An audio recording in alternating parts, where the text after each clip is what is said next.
പിന്നെ ഞാൻ എന്തെങ്കിലുമൊക്കെ അത്യാവശ്യം ചോദിക്കാനുള്ളവർക്ക് മൈക്കിൽ വരാം. ഇൻഷാ അല്ലാഹ് അല്ലാഹു തആല ഒക്കെ കബൂലാക്കുമാറാകട്ടെ. പിഴവുകളോ തെറ്റുകളോ ഒക്കെ വന്നിട്ടുണ്ടെങ്കിൽ അല്ലാഹു തആല പുറത്തു തരുമാറാകട്ടെ. ഞാൻ ചോദ്യകർത്താക്കൾക്ക് വേണ്ടി മൈക്ക് കൈമാറുന്നു. അസ്സലാമു അലൈക്കും.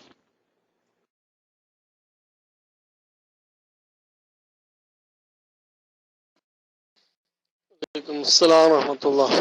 ഉസ്താദേ, ഈ ജമാഅത്തിന്റെ കൂലി കിട്ടാതിരിക്കാന് കറാത്തുകൾ പറഞ്ഞു. ഇങ്ങനെ ചില കറാത്തുകളൊക്കെ പിന്നെ പ്രത്യേകിച്ചുള്ള നിരോധനമുള്ള കറാത്തുകളൊക്കെ ചെയ്തു കഴിഞ്ഞാല് ജമാഅത്തിന്റെ കൂലി നഷ്ടപ്പെടും. ചില സമയത്ത് 27 ദർജന്നെ കൂലി നഷ്ടപ്പെടുന്നു പറഞ്ഞു. അപ്പൊ ഈ 27 ദർജ അല്ലാത്ത ചെറിയ കൂലിയായിട്ട് ജമാഅത്തിന്റെ കൂലി ഉണ്ടോ? അതല്ല ഈ പിന്നെ അങ്ങനെ നഷ്ടപ്പെടുന്ന രൂപത്തില് ഒറ്റക്ക് നിസ്കരിക്കുന്നവന്റെ അതേ ഹുക്കുമാണോ? ജമാഅത്തിന്റെ കൂലി തീരെ അവനക്ക് കിട്ടൂല, അതല്ല 27 ദർജ എന്നുള്ള പവർ മാത്രമാണോ അവനക്ക് കിട്ടാതിരിക്കുക എന്നൊരു സംശയം മൈക്ക് വിട്ടു.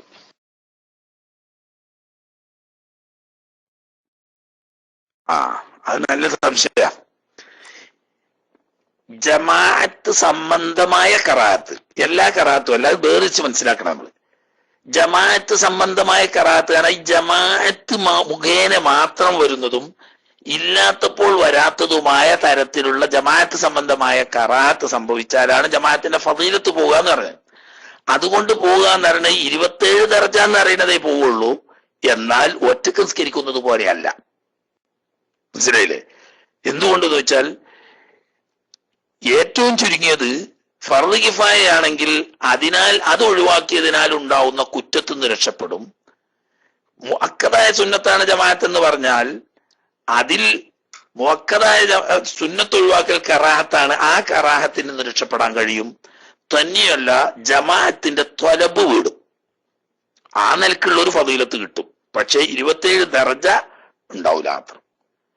അല്ലെങ്കിൽ ഇപ്പോഴേ ജമാഅത്ത് സംബന്ധമായ കറാഹത്ത് വരാത്ത ജമാഅത്തുകൾ ഇപ്പോൾ വളരെ കുറവാണ്. ഉദാഹരണം, സൊഫിൽ വളവ് തിരിവുണ്ടാകുക, അത് ജമാഅത്ത് സംബന്ധമായ കറാഹത്ത. അതുപോലെ തന്നെ സൊഫിൽ വിടവ് ബാക്കി ഉണ്ടാകുക, ഒന്ന് അഡ്ജസ്റ്റ് ചെയ്താൽ ഒരാൾക്ക് കൂടി കയറി നിൽക്കാവുന്ന ഒരു വിടവ് ഉണ്ടെങ്കിൽ അത് ജമാഅത്തിന്റെ ഫളീലത്ത് നഷ്ടപ്പെടുത്തുന്ന കറാഹത്താണ്. ഇങ്ങനെയൊക്കെ നോക്കിയാൽ ഇപ്പോ അധിക ജമാഅത്തുകളിലും ജമാഅത്തിന്റെ ഫളീലത്ത് കിട്ടാൻ പറ്റാത്ത നിരക്ക് കറാത്തുകൾ വരുന്നുണ്ട്. എന്നാ പിന്നെ ആ ജമാഅത്തിന് പോയിട്ട് കാര്യമില്ല എന്ന് വെക്കാൻ പാടില്ല. മനസ്സിലായില്ലേ? 27 പോകുന്നുണ്ടെങ്കിൽ തന്നെ ഫളീലത്ത് തീരെ ഇല്ലായികയല്ല, ഒറ്റക്ക് സ്കരിക്കുന്ന ഹുക്കുമല്ല. മനസ്സിലായല്ലോ? ജമാഅത്തിന്റെ ബറക്കത്ത് എന്തായാലും കിട്ടും. അതോടുകൂടി ത്വലബ് വീടും, കറാഹത്തിൽ നിന്നിട്ട് ഒഴിവാകും. വുജൂബാണെന്ന കൗലെടുത്ത ആ കുറ്റത്തിൽ നിന്നും ഒഴിവാകും. അപ്പൊ അതുകൊണ്ട് കാര്യമുണ്ട്, പക്ഷേ 27 ദർജ എത്തൂല.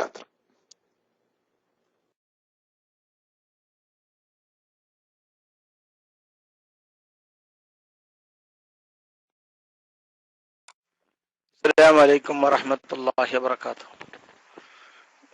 ഇപ്പോൾ വായിച്ച ഓതിയ ഫത്വയിൽ മീൻ്റെ ഒരു ഇബാറത്തിൽ നിന്ന് തന്നെ എൻ്റെ അനുഭവത്തിൻ്റെ ഒരു സംഭവം ഞാൻ ചോദിക്കുകയാണ് ഉസ്താദെ. കാൻ അർള മുബ്തുലൻ ലിസലാത്തി ഇമാമിഹി വഖദ് അലിമഹു ഫയൽസമുഹു നിയത്തുഹാ ഫൗറൻ എന്ന്. നാം പ്രത്യേകിച്ച് ഇവിടെ ഗൾഫിലാവുമ്പോൾ ഏതെല്ലാം പള്ളിയിൽ നിസ്കരിക്കേണ്ടി വരുന്നു. പോയി നമ്മളും ജമാഅത്ത് കൊടുക്കുമ്പോൾ കയറുന്നു, കൈ കെട്ടിയ ഉടനെ തന്നെ അല്ലാഹു അക്ബർ എന്ന് പറയും. ഒന്നാമത്തെ റക്അത്താണെങ്കിൽ പിന്നെ വജ്ജഹത്ത് ഓതേണ്ട സമയം ഉണ്ടായിരിക്കും. രണ്ടാമത്താണെങ്കിൽ അൽഹംദുലില്ലാഹി റബ്ബിൽ ആലമീൻ തുടങ്ങുന്നു. അവിടെ ബിസ്മി കൂട്ടാനുള്ള സമയം തന്നെ അവിടെ ഉണ്ടായിട്ടില്ല. എങ്കിൽ എന്ത് ചെയ്യണം ഉസ്താദെ? വലിയ വലിയ ആലിമീങ്ങളൊക്കെ ഇവരെ തുടർന്ന് നിസ്കരിക്കുകയും ചെയ്യുന്നു. അപ്പോൾ അവരെക്കാളും വിവരമുള്ള ആളല്ലല്ലോ ഞാൻ. അപ്പൊ ഞാൻ എന്ത് ചെയ്യണം? മറ്റുള്ള ഉസ്താദന്മാരൊക്കെ ആലിമീങ്ങളല്ലേ, അവർ ചെയ്യുന്ന പോലെ ഞാൻ നടക്കട്ടെ എന്ന് കരുതണോ? അതല്ല ഈ പറഞ്ഞതുപോലെ അവൻ നിസ്കാരം ബാത്തിലായത് കൊണ്ട് അവൻ നിയത്ത് ചെയ്ത് മാറി നിൽക്കണോ, ഒറ്റക്ക് നിസ്കരിക്കണോ എന്നതാണ്. പിന്നൊന്ന് ഫയൽസമു നിയത്ത ഫൗറൻ, വേഗത്തിൽ അവൻ നിയത്ത് ചെയ്യും അവൻ പിരിയണം എന്നാണ്. പെട്ടെന്ന് പിരിയാൻ അത്ര സെക്കൻഡ് കൊണ്ട് കയ്യില ഉസ്താദെ. അതായത് എന്തിപ്പോ ഇവൻ ബിസ്മി ഓതിയില്ലല്ലോ, എന്താ ചെയ്യുന്നത്? പിരിയണോ വേണ്ടയോ എന്ന് ചിന്തിക്കും. പിരിയണോ വേണ്ടയോ എന്ന് ചിന്തിക്കുമ്പോൾ തന്നെ നിസ്കാരവും ബാത്തിലാവുമല്ലോ ഉസ്താദെ. ഇതൊന്നും ഉസ്താദ് വിശദമായി എനിക്ക് മാത്രമായിരിക്കില്ല ഈ അനുഭവം ഉണ്ടാവുക, പല ആൾക്കും അനുഭവം ഉണ്ടാവും. ഒന്ന് നന്നായി വിശദീകരിച്ചാൽ നന്നായിരുന്നു. അസ്സലാമു അലൈക്കും വറഹ്മത്തുള്ളാഹി വബറകാതുഹു.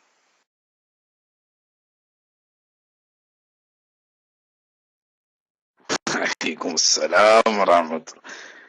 ഇമാം ഗസാലി റഹ്മത്തുള്ളാഹി അലൈഹി തങ്ങൾ പറഞ്ഞ പ്രസിദ്ധമായ ഒരു കൗലുണ്ട്, അത് പഠിച്ചു വെച്ചോളി. എന്താണെന്നറിയോ? ലാ തഅരിഫിൽ ഹഖ്ഖ ബിർരിജാലി വലാകിൻ തഅരിഫിർ റിജാല ബിൽ ഹഖ്. ആൾക്കാര് നോക്കിയിട്ട് ശരിയാണോ എന്നല്ല മനസ്സിലാക്കേണ്ടത്, ശരിയാണെങ്കിൽ ആൾ ഉഷാറാണ് എന്നാ മനസ്സിലാക്കേണ്ടത്. ഇപ്പൊ എന്തിനാ മറുപടി എന്ന് പാരൂരിന് മനസ്സിലായല്ലോ. ഉസ്താക്കന്മാര്, വലിയ വലിയ ഉസ്താക്കന്മാരൊക്കെ അങ്ങനെ ചെയ്യുന്നുണ്ട്. പിന്നെ അത്രയൊന്നും വിവരമില്ലാത്ത ആരൂരാവുന്ന ഞാന്, ആരൂർ അത്ര മോശക്കാരനൊന്നും അല്ലട്ടാ, ചില ഈ ടൈറ്റിലുള്ളവരെക്കാട്ടിൽ ഈ ടൈറ്റിലില്ലാത്തവർക്ക് വിവരം ഉണ്ടാവും, അത് വേറെ വിഷയം. ഏതായാലും വേട്ടെ, ഈ ആരൂരാവുന്ന ഞാന് ഞാനിപ്പോ ഒരു വലിയ പൂച്ച സൂപ്പി ആണ്ടാ ഓലൊക്കെ ഇപ്പൊ അങ്ങനെയല്ലേ എന്നല്ല വെക്കേണ്ടത്. ചിലപ്പോ ഓല് ഹനഫി മദ്ഹബ് തഖ്ലീദ് ചെയ്തിണെങ്കിലോ വലിയോലെ പേടിച്ചണേ. പണ്ടിപ്പോ മാമാന്റെ മാല പോയപ്പോ മാമ ആകെ ദ്വാരുന്നത് എന്താണെന്നറിയോ? അള്ളാഹ് പടച്ചോൻ എന്റെ മാല ആർക്ക് കിട്ടിയാലും മോജാമാരെ കയ്യിൽ കിട്ടാതെക്കട്ടേന്ന. കാരണം എന്താ, ഓലടുത്ത് പണ്ട് പല മസാല ഉണ്ടാവും. പണ്ടേ ഞാൻ പറഞ്ഞിട്ട് ഞാൻ ആർക്കെങ്കിലും ഈറ പിടിച്ചണ്ട. പണ്ടൊരു വഹാബിയായ നേതാവ് മരിച്ചപ്പോ നമ്മളെ മറ്റേ സമസ്തന്റെ ജനറൽ സെക്രട്ടറി, അന്ന് മൂപ്പര് ജനറൽ സെക്രട്ടറി ആയിട്ടില്ല എന്ന് വെച്ച് തോന്നുന്നു, ഏതായാലും ആയിട്ട് നേതാവാണ്, ജനറൽ സെക്രട്ടറി ആയിനോന്നും കൂടിയാടില്ല, മൂപ്പര് മയ്യത്ത് കരിച്ചു. അപ്പൊ ശിഷ്യന്മാരാവുന്ന ചില ആളുകള് ചോദിച്ച്, ഉസ്താദേ ഇതുവരെ കിതാബ് ഓതി തന്നപ്പോ ഉസ്താദ് ഞങ്ങൾക്ക് പഠിപ്പിച്ചത് വഹാബി മൗദൂദി പോലെയുള്ള വിദഗ്ധക്കാർക്ക് മയ്യത്തിക്കരിക്കാൻ പാടില്ല, പ്രത്യേകിച്ച് ഉലമാക്കളും നേതാക്കന്മാരും നിക്കരിക്കാൻ പാടില്ല എന്നാണല്ലോ. ഈ അറിയപ്പെട്ട നേതാവിന്, വഹാബി നേതാവിന് നിങ്ങൾ നിക്കരിച്ചില്ലേ? അപ്പൊ മൂപ്പര് പറഞ്ഞ എന്താണെന്നറിയോ? 11 മയ്യത്തുണ്ടേനി, ആ കൂട്ടത്തിൽ ഒരു പേരല്ലേ, ഞാൻ അത് ഒഴിച്ചു കണ്ടാണ് ഞാൻ അയാളെ പേര് നിക്കരിച്ചാൽ മയ്യത്ത് ചെയ്തിട്ടില്ല. ഞാൻ അയാളെ പേരില് ആൾക്കാർ കുഴങ്ങാഞ്ഞ എവിടെയും പോണോ? ആളെ കാഴ്ചയിൽ എന്താണ്, ഈ ഉസ്താദ് അവർകള് ഈ വഹാബി നേതാവിന് മയ്യത്ത് കരിച്ചു എന്നാ. പക്ഷെ മൂപ്പര് പറയുന്നത് എന്താണ്, ഞാൻ അയാൾക്ക് നിയ്യത്ത് ചെയ്തിട്ടില്ല. അയാൾക്കല്ലേ അറിയുള്ളൂ. അപ്പൊ മോജമാര് ചെയ്യണത് കണ്ടു കണ്ട് അയിമ കുടുങ്ങണ്ട. അത് പണ്ട് നമ്മളെ സമസ്തന്റെ മറ്റേ സമസ്തന്റെ സെക്രട്ടറി കാട്ടിയേക്ക് നിയ്യത്ത് ചെയ്യാതെക്കരിച്ചാണെങ്കിലോ പിരിവിന് പോയതാണ്. അപ്പൊ പിരിവ് കിട്ടണമെങ്കിൽ ഇപ്പൊ അവിടെ ജമാഅത്ത് കൂടും വേണം. എന്നാൽ ഇയാള് നമുക്ക് തുടരാൻ പറ്റാത്ത ആളുമാണെന്ന് ആ പിരിവ് മുടക്കണ്ട എന്നുള്ള നിലക്ക് എന്താക്കാൻ നിയ്യത്ത് ചെയ്താൽ തുടരാൻ നിങ്ങൾക്ക് അറിയില്ലല്ലോ പോയി. അപ്പൊ ആളെ നോക്കിയിട്ട് കാര്യം തീരുമാനിക്കേണ്ട, കാര്യം നോക്കിയിട്ട് ആളെ തീരുമാനിച്ചാൽ മതി. മനസ്സിലായില്ലേ? 1-ാം റക്അത്തിൽ തിരിഞ്ഞില്ല. എന്ത് തിരിഞ്ഞില്ല? ഇയാള് ബിസ്മി ഓതി വരില്ല. കാരണം ചുരുങ്ങിയതൊരു സുബ്ഹാനക്കല്ലാഹു ബിഹംദിക തബാറക ഇസ്മുക തആലാ ജദ്ദുക വലാ ഇലാഹ ഗൈറുക എന്ന ഒരു ദുആ ഇഫ്തിതായെങ്കിലും ഓരോതും. അപ്പൊ അതിന് ബിസ്മി ഓതിയിട്ടുണ്ടാവും എന്ന് വിചാരിച്ചു, അങ്ങനെ തുടർന്നു.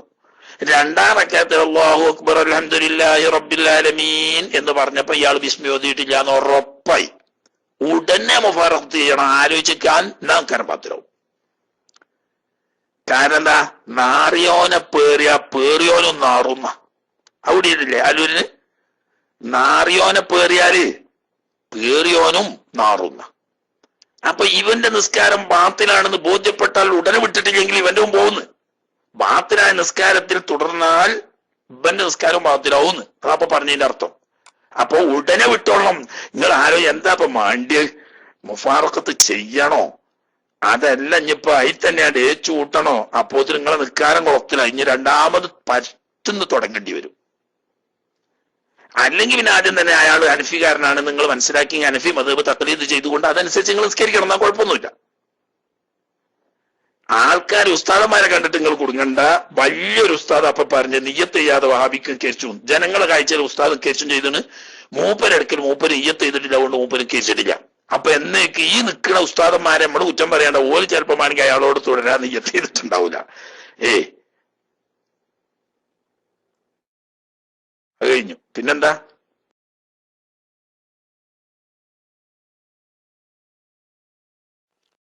ഹലോ, അസ്സലാമു അലൈക്കും. കേൾക്കുന്നുണ്ടാവുന്ന മനസ്സിലാക്കണം. ഞാൻ വിഷയത്തിൽ നിന്നല്ല, ഒന്ന് രണ്ട് സംശയങ്ങളുടെ ജീവിതത്തിൽ വന്ന വിഷയങ്ങളാണ്. അതായത്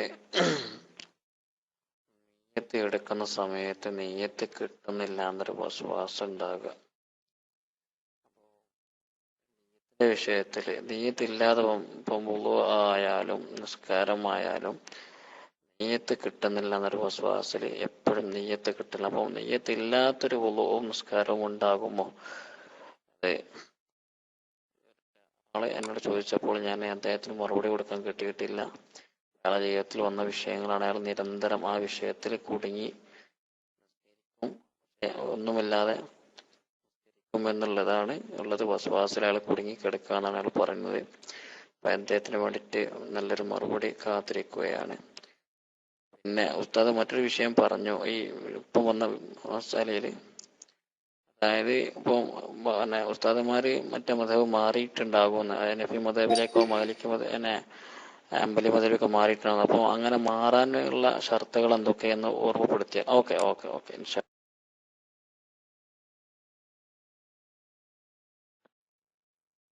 ഒക്കെപ്പാട് ചോദിച്ചാൽ ഒന്നും ഉണ്ടാവില്ല. ഒരു ചോദ്യം ഒരിക്കൽ ചോദിക്കാൻ പാടുള്ളൂ. നിങ്ങൾക്കല്ലല്ലോ, വേറെ ഒരാൾക്ക് വേണ്ടി ചോദിക്കല്ലേ. അയാൾ കേൾക്കുന്നുണ്ടോ? ആ, അയാൾ കേൾക്കുന്നുണ്ട്, ആയിക്കോട്ടെ. അദ്ദേഹത്തിന് കൂടുതലുണ്ടെങ്കിൽ അടിയന്തരമായിട്ട് ഒന്നിരിക്കൽ മുഹമ്മദ് ഹസൻ സാറിന്റെ അടുത്ത്, അതല്ലെങ്കിൽ വഫാ സാഹിബിന്റെ അടുത്ത്, അതുപോലെയുള്ള ഒരു മനഃശാസ്ത്ര വിദഗ്ധനായ ഒരു ഡോക്ടറെ സമീപിച്ച് അടിയന്തരമായി ചികിത്സ തേടേണ്ടതാണ്. അയാൾ ഒരു മാനസിക രോഗിയാണ്. അയാൾ എന്നോട് വെറുപ്പൊന്നും കരുതണ്ട, ഉള്ളത് പറയാതിരിക്കാൻ നിവൃത്തിയില്ല. അദ്ദേഹം മാനസിക രോഗിയാണ്. മാനസിക രോഗം എന്ന് പറയുന്നത് നിങ്ങൾ വിചാരിച്ചേക്ക് വല്ല പുറത്ത് മൊയ ഉണ്ടാകുക, അതുപോലെ തന്നെ കാല് വേദനയാകുക പോലത്തെ ഒന്നുമല്ല ഈ മാനസിക രോഗം എന്ന് പറയുന്നത്. മനസ്സിലായില്ലേ? ഇപ്പൊ അയാൾക്ക് അനുഭവപ്പെടുന്നത് അതാണ് ശരിയായ മാനസിക രോഗം എന്ന് പറയുന്നത്. അപ്പൊ ആ മാനസിക രോഗം നല്ലോ മൂത്തണമെങ്കിൽ അയാൾക്ക് പിന്നെ നിസ്കാരം ഫർദില്ല. അടിയന്തരമായിട്ട് കുതിരവട്ടത്തോ അല്ലെങ്കിൽ തൃശ്ശൂർ ആ ഭാഗത്തുള്ളവരാണെങ്കിൽ മറ്റേ ഊളംപാറയിലോ കൊണ്ടുപോയിട്ട് ചികിത്സിക്കുക. സൗദി അറേബ്യയിലാണെങ്കിൽ ഞങ്ങൾ ത്വായിഫുക്ക കൊണ്ടുപോകല്. പിന്നെ കേൾവിക്കാരൻ ഉസ്താദ് സാധാരണ പറയലുണ്ട്, അയാളെ കൊണ്ടുപോകണം അവിടെ 13-ാം നമ്പർ ബസ്സിൽ കയറ്റി വിടേണ്ട ഒരു സ്ഥലം ഉണ്ട്. കാരണം അതിപ്പോ ഇനി UAE എനിക്ക് പരിചയമില്ല എന്ന് പറയുന്നത് ഞാൻ തമാശ പറയല്ല. അയാൾ ശരിക്കുള്ള മാനസിക രോഗിയാണ്. നിയ്യത്ത് എന്ന് പറഞ്ഞാൽ എന്താന്നാ മനസ്സിലാക്കി? ഇയാൾ ഉറങ്ങുക, ഉണർന്നു കണ്ടല്ലേ ഒതു കൊടുക്കാൻ പോലും ഞാൻ ഒതു കൊടുക്കുകയാണെന്ന് അറിയില്ലേ? അത് തന്നെയല്ലേ ഇപ്പൊ ഈ നിയ്യത്ത് അറിയുന്നത്. അത് മാത്രം കരുതിയാൽ മതി. അല്ലാതെ ഫർദ് ഞാൻ വീട്ടുന്നു എന്ന തെർത്തീബ് അനുസരിച്ച് കരിമത്ത് പറയാനല്ല നിയ്യത്ത് അറിയണം. നിങ്ങളെ ഖൽബിന്റെ ഉള്ളിൽ ഞാൻ ഫർദായ വുദു എന്ന് പറയുന്ന ഇബാദത്ത് ചെയ്യാണ് എന്ന് കരുതുക. ളുഹ്ർ എന്ന ഫർദ് നിസ്കാരം നിസ്കരിക്കുകയാണ് എന്ന് കരുതുക. അതിനല്ലേ നിയ്യത്ത് എന്ന് പറയുന്നത്. ആ എന്താ മനസ്സ് കിടക്കാത്ത? മനസ്സ് അടഞ്ഞിക്കാണെങ്കിൽ നല്ല കട്ടപ്പാരെടുത്താണ് കുത്തിപ്പൊളിച്ച. ശരിക്കയാൾക്ക് മാനസിക രോഗ. അതിനുള്ള ചികിത്സ ആദ്യം ചെയ്യേണ്ടത് അല്ലാഹു തആല ശിഫയാക്കി കൊടുക്കട്ടെ എന്ന് പറയാം. അതിന് മസല പറയണ കേസല്ല ഉള്ളത്. അതിന് രോഗം ചികിത്സിക്കുകയാണ് വേണ്ടത്. ഇത് മാത്രം കരുതിയാൽ മതി. അതായത് ഞാൻ ഇപ്പോ ജനാബത്ത് കുളിക്കുകയാണ്, നിസ്കാരം ആവാൻ വേണ്ടിയിട്ട് ജനാബത്ത് കുളിക്കുകയാണ്, അല്ലെങ്കിൽ നിസ്കരിക്കാൻ വേണ്ടിയിട്ട് ഞാൻ വുദു എടുക്കുകയാണ് എന്ന് മനസ്സ് കരുതിയാൽ മതിയല്ലോ. അതെന്താ മനസ്സിൽ വരാത്തത്? നിങ്ങൾ ഈ തെർത്തീബാക്കണോർത്താണ് ഈ പ്രശ്നം. തെർത്തീബൊന്നും ആക്കണ്ട, അങ്ങനെ കരുതിയാൽ മതി. ഞാൻ ളുഹ്ർ എന്ന ഫർദ് നിസ്കരിക്കുകയാണ്, ഞാൻ സുബി എന്ന ഫർദ് നിസ്കരിക്കുകയാണ്, ഇതാപ്പൊ നിയ്യത്ത്. അതാണ് കരുതി കൂടെ. അതിനിപ്പോ കുറെ തെർത്തീബാക്കേണ്ട ആവശ്യം വല്ലതും ഉണ്ടോ? അതാണ് നിയ്യത്ത്. അങ്ങനെ കരുതിയാൽ മതി. നിയ്യത്തില്ലാതെ ഒരു ഇബാദത്തും സഹിയാവൂല. ഇന്നമൽ അഅ്മാലു ബിന്നിയ്യാത്ത് എന്ന് റസൂലുള്ളാഹി സ്വല്ലല്ലാഹു അലൈഹി വസല്ലം തങ്ങൾ പറഞ്ഞതാ.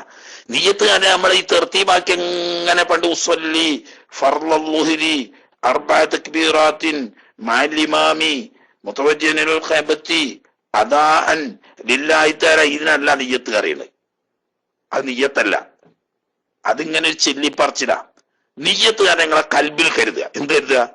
ഞാൻ ളുഹ്ർ എന്ന ഫർദ് നിസ്കരിക്കുകയാണ്, ഞാൻ അസർ എന്ന ഫർദ് സ്കരിക്കാണ്, ഞാൻ മഗ്രിബ് എന്ന ഫർദ് സ്കരിക്കാണ്, ഞാൻ ഇഷ എന്ന ഫർദ് സ്കരിക്കാണ്. ആ കരുത്ത അതാണ് കിടക്കാൻ ഒരു പണിയില്ല, വേഗം കിടക്കും.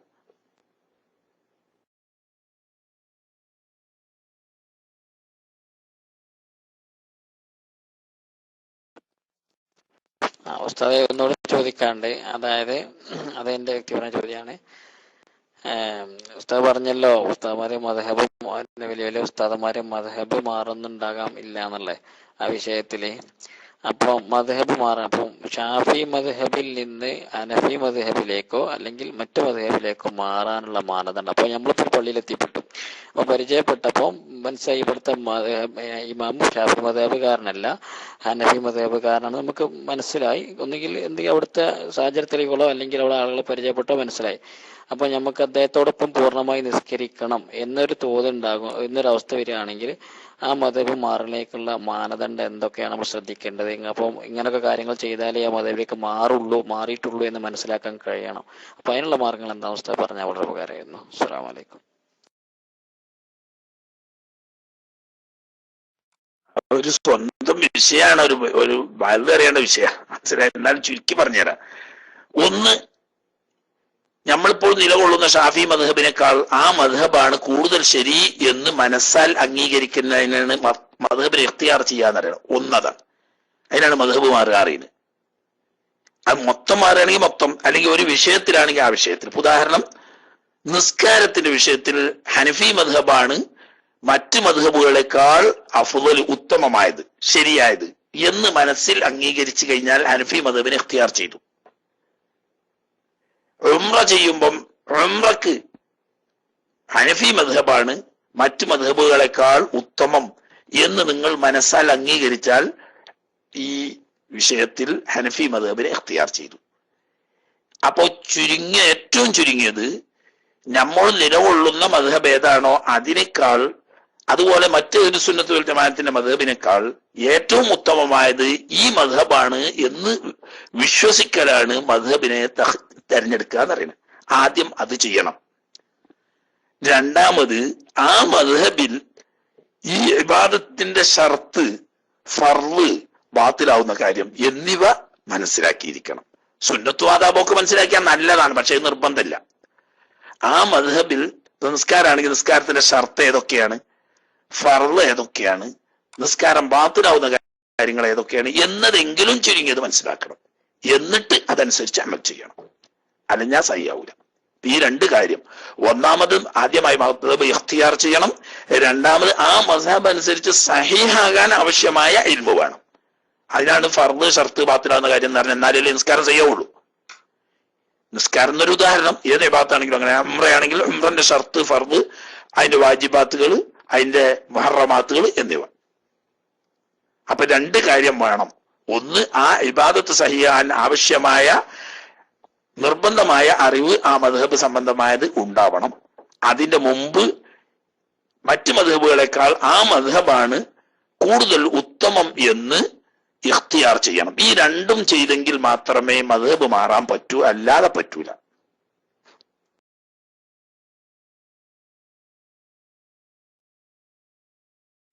അസ്സലാമു അലൈക്കും വറഹ്മത്തുള്ളാഹി വബറകാതുഹു. ഉസ്താദേ, ഈ ഇഖ്തിയാറിന്റെ പ്രശ്നം പറയുമ്പോൾ ഷാഫി മദ്ഹബുകാരനായ ഒരായ എനിക്ക് എന്തായാലും ബിസ്മി കൂടാതെ ഫാത്തിഹ സഹിയാകും എന്നത് എനിക്ക് വിശ്വാസം വരൂല ഉസ്താദേ. ഗുയ്യ സ്ഥാനം തൊട്ടാലും അല്ലെങ്കിൽ പെണ്ണുങ്ങളെ തൊട്ടാലും ഉളു മുറിയില്ല എന്ന് എനിക്ക് വിശ്വാസം വരൂല. ഞാൻ ഷാഫി മദ്ഹബുകാരനാണ്. പിന്നെ എങ്ങനെയാണ് ഉസ്താദ് ഞാൻ ഇഖ്തിയാർ ചെയ്യല്? അതുകൊണ്ട് ഇതിനെ വല്ല ഒഴിവാക്കാനുള്ളവര് ഒന്നുണ്ടോ ഉസ്താദ്? ഉസ്താദ് രണ്ട് കിട്ടിയാലും തിരക്കുള്ള പഠിക്കാൻ വേണ്ടിയാണ്. അസ്സലാമു അലൈക്കും.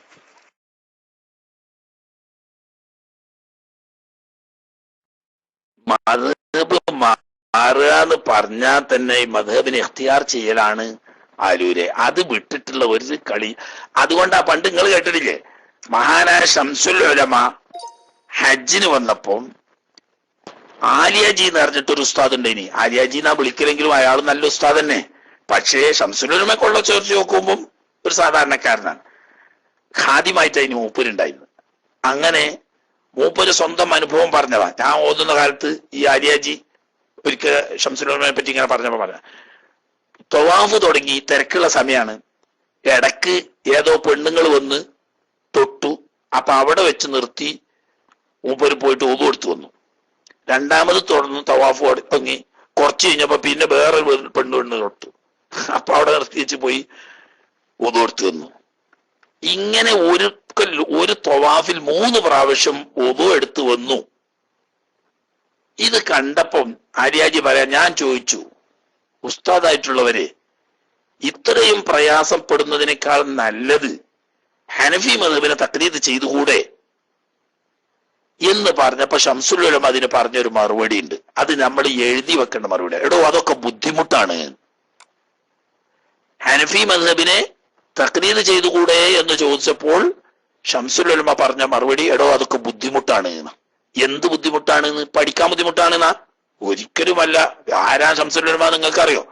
സമീപകാലത്തൊന്നും മഹാനായ ശംസുൽ ഉലമയെ പോലെ തലയെടുപ്പുള്ള അത്രയും ആഴത്തിലും പരപ്പിലും എൽമുള്ള ഒരു ആലിമ് നമ്മുടെ നാട്ടിൽ കഴിഞ്ഞു പോയിട്ടില്ല. അത്ര വലിയ മഹാന എന്ന് പറഞ്ഞാൽ ഷാഫി മദ്ഹബിനെ വിസ്തരിച്ച് അതിന്റെ തെളിവുകൾ ദലീല് സഹിതം മനസ്സിലാക്കിയ ഒരു ആലിമിനെ സംബന്ധിച്ച് അതിനേക്കാൾ അഫ്ളലായത് മറ്റൊന്നുണ്ടെന്ന് മനസ്സിലാക്കാൻ കഴിയില്ല. അതുകൊണ്ട് മദ്ഹബ് മാറാൻ ബുദ്ധിമുട്ടാണ്. അതാ പറഞ്ഞ്. അറിയാത്ത ജാഹിലീങ്ങൾക്ക് എളുപ്പാ, ഒന്നും അറിയാത്തോനെ. കാരണം എന്താ, തോനെ ആളായില്ല. എന്നാ അതാണ് ഈ കാരം മെച്ചോ, ഇനി അല്ലെങ്കിൽ വേറൊന്ന് അല്ല. അബൂ ഹനീഫ ഇമാമിന്റെ മദ്ഹബല്ലേ ഒന്നാമത്തെ മദ്ഹബ്, അപ്പൊ അതേ കാരം മെച്ചം. അങ്ങനെയൊക്കെ കരുതാൻ പറ്റും വിവരമില്ലാത്തോന്. വിവരമുള്ളവനത് പറ്റൂല. കാരണം എന്താ, ഖുർആനും സുന്നത്തുമായും ഇജ്മാഉം ഖിയാസുമായും എല്ലാ മദ്ഹബും യോജിക്കുന്നുണ്ടെങ്കിൽ പോലും ഷാഫി മദ്ഹബിനെ പോലെ കൃത്യമായിട്ട് വളരെ വ്യക്തവും വസ്തുനിഷ്ഠവുമായി തെളിവിന്റെ പിൻബലമുള്ളത് ഷാഫി മദ്ഹബിനുള്ളത് പോലെ മറ്റൊന്നിനുമില്ല. അത് പഠിച്ചു മനസ്സിലാക്കിയ ഒരാൾക്ക് ഷാഫി മദ്ഹബിനേക്കാൾ അഫ്ളലായ വേറൊരു മദ്ഹബുണ്ട് എന്ന് വിശ്വസിക്കാൻ കഴിയില്ല. അങ്ങനത്തെ മാറാനും പറ്റൂല. അതിനെയും കണക്ക് ഇഖ്തിയാർ ചെയ്യാതെ മദ്ഹബ് മാറുക എന്നൊരു വകുപ്പ് ഇല്ല തന്നെ, അസംഭവ്യ. ഇഖ്തിയാർ ചെയ്തെങ്കിൽ മാത്രമേ മദ്ഹബ് മാറും. ഏത് മദ്ഹബിനെയാണോ നിങ്ങൾ ഇഖ്തിയാർ ചെയ്യുന്നത് ആ മദ്ഹബുകാരനാവാം നിങ്ങൾക്ക്. ഇഖ്തിയാർ ചെയ്യാതെ തോന്നിയാസം എന്നാ പറയാ. ഇഖ്തിയാർ ചെയ്യാതെ മാറിക്കിടക്കാറുള്ളത് അത് വഹാബിന്റെ മൗദൂദിന്റെ ഒക്കെ. മൗദൂദിനെ പറ്റിയിട്ട് നിങ്ങൾ വല്ലതും പഠിച്ചിരുന്നോ? അവരൂര് മൗദൂദി സ്വന്തമായിട്ടൊന്നും പറയലില്ല, വഹാബിനെ പോലെയല്ല. അതല്ലേ, അത് ഇനി പഠിച്ചിട്ടില്ലെങ്കിൽ പഠിച്ചോളി. മൗദൂദി വഹാബി തമ്മിലുള്ള വ്യത്യാസം, വഹാബി സ്വന്തം ഇജ്തിഹാദ് ചെയ്യും. അതല്ലേ പറഞ്ഞ് 1000കണക്കിന് മുത്ലഖ് മുജ്തഹിദുകളെ സംഭാവന ചെയ്യാൻ കഴിഞ്ഞു 80 കൊല്ലം കൊണ്ട് പറഞ്ഞ്. എന്നാൽ മൗദൂദി ഒരൊറ്റ മുത്ലഖ് മുജ്തഹിദിനെയും സംഭാവന ചെയ്തതായി കേട്ടിട്ടില്ല. അതിന്റെ കാരണം എന്താ? ഓലെന്താന്ന് വെച്ചാൽ ഏതെങ്കിലും ഒരു ഇമാമ് ദുന്യാവിൽ എവിടെയെങ്കിലും ഒരു പറഞ്ഞ ഒരു കൗലെടുക്കും. അങ്ങനെ ഒരു നിസ്കാരം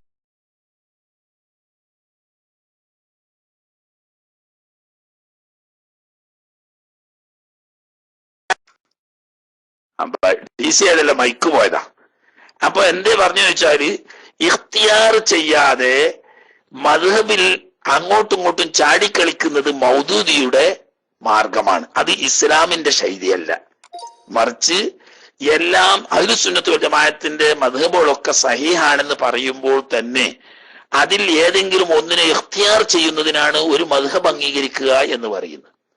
ഇനി മറ്റൊരു മദ്ഹബിലേക്ക് പോകണമെങ്കിൽ ആ മദ്ഹബിനെ ഇഖ്തിയാർ ചെയ്യണം. ഇഖ്തിയാർ ചെയ്യാൻ പറഞ്ഞാൽ എല്ലാം ശരിയാണെങ്കിലും കൂട്ടത്തിൽ ഏറ്റവും ഉത്തമം അതാണ് എന്ന് മനസ്സാ അംഗീകരിക്കണം. അപ്പോഴേ മദ്ഹബ് മാറാൻ കഴിയുള്ളൂ. അങ്ങനെ അംഗീകരിച്ചാലും പോരാ, ഞാൻ അമൽ ചെയ്യണമെങ്കിൽ എന്തുകൂടി വേണം? ആ മദ്ഹബ് അനുസരിച്ച് സഹിയാകാൻ വേണ്ട അറിവ് വേണം. അതായത് ഷർത്തും ഫർദും ബാത്തിലാവുന്ന കാര്യങ്ങളുമെങ്കിലും അറിഞ്ഞിരിക്കണം. അല്ലാതെ മാറാൻ കഴിയില്ല. അല്ലാതെ മാറുന്നതിന് തോന്നിവാസം എന്നാ പറയാ. റുക്കൂലൊന്ന് വേറെ, സുജൂദിലൊന്ന് വേറെ, ഇത്ദാലിലൊന്ന് വേറെ, ഖിയാമിലൊന്ന് വേറെ, ഫാത്തിഹ ഓതുമ്പോ ഒന്ന് വേറെ, അത്തയ്യാത്ത് ഓതുമ്പോ ഒന്ന് വേറെ, ഇങ്ങനെ ഓരോ മദ്ഹബായി കൂടി അതേ തന്നെ മൗദൂദി എന്ന് അറിയണത്. അതൊക്കെ പാടെ അവലും കഞ്ഞി വെച്ച് ആക്കിയതായിക്കാരം മൗദൂദി മതം, അല്ലാതെ ഇസ്ലാം ആവൂല. ഇപ്പം ആണെങ്കിൽ മൗദൂദി മതം എന്ന് പറയണ്ട. അപ്പൊ എളുപ്പം പറയാ ഗ്യാസും കുറ്റി മതം എന്ന് പറയാം. ഇപ്പൊ പുതിയ പേര് അതാണല്ലോ, ഗ്യാസും കുറ്റി. അത് നമുക്ക് പറ്റൂല. നമുക്ക് ഇഖ്തിയാർ ചെയ്തുകൊണ്ട് തന്നെ എന്താക്കാൻ പറ്റുള്ളൂ, മദ്ഹബ് മാറാൻ പറ്റുകയുള്ളൂ. അപ്പം വിവരമുള്ളവരെ സംബന്ധിച്ച് കുറച്ച് പ്രയാസമുള്ള വിഷയം തന്നെയാണ് ഷാഫി മദ്ഹബിനെ വിട്ടിട്ട് മറ്റൊരു മദ്ഹബിലേക്ക് മാറുക എന്നത്. ഓക്കെ.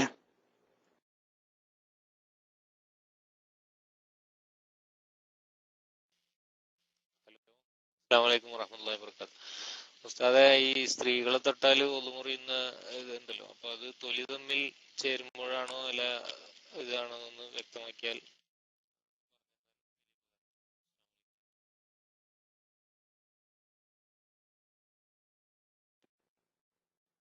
തൊലി തമ്മിൽ ചേരുക തന്നെ അപ്പോഴേ ഉദൂറിയ, അതായത് മറയില്ലാതെ പരസ്പരം തൊടുക. തൊട്ടവനും തൊടപ്പെട്ടവനും മറയില്ലാത്ത ഭാഗത്ത് തൊട്ടെങ്കിലേ ഉദുമുറിയുള്ളൂ. അതാണ് തൊലി തമ്മിൽ ചേരുക എന്ന് പറയുന്നതിന്റെ മായന. തൊലിയല്ലാത്ത മുടി തൊട്ടാല് ഒട്ടും മുറിയൂല്ല, അതും തൊലി തമ്മിൽ ചേരുക എന്ന് പറഞ്ഞതിന്റെ മറ്റൊരു വ്യത്യാസം. അതുപോലെ നഖം, പല്ല് എന്നിവ തൊട്ടാ മുറിയില്ല അറിഞ്ഞോ മൈപ്പെട്ട, അതിനൊന്നും തൊലിയില്ല. അപ്പൊ നഖം, മുടി, പല്ല് എന്നിവയല്ലാത്ത ശരീരത്തിലെ ഭാഗങ്ങൾ മറയില്ലാതെ പരസ്പരം ചേരുന്നതിനാണ് എന്തു പറയാ, തൊലി തമ്മിൽ ചേരുക. അങ്ങനെ ആയാലേ മുറിയുള്ളൂ. അതേ സമയത്ത് തൊട്ട ആളുടെ കയ്യിലോ അല്ലെങ്കിൽ തൊടപ്പെട്ട ആളുടെ ശരീര ഭാഗത്തിലോ മറയുണ്ടെങ്കിൽ അതുകൊണ്ട് മുറിയില്ല.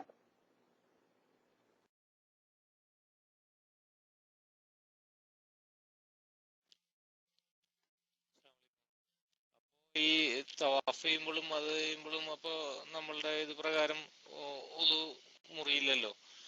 പിന്നെ സ്ത്രീകൾക്ക് സ്വയം ഉളു മുറിയണില്ല. ഇപ്പൊ പുരുഷന്മാർക്ക് അവരുടെ ഗുഹ്യസ്ഥാനത്തുമ്പോ മുൻകൈന്റെ പള്ള കൊണ്ട് തൊട്ട് കഴിഞ്ഞാൽ ഉളു മുറിയുന്നത് പോലെ സ്ത്രീകൾക്ക് അതെങ്ങനെയാണെന്നൊന്ന് വിശദീകരിക്കാമോ? അസ്സലാമു അലൈക്കും.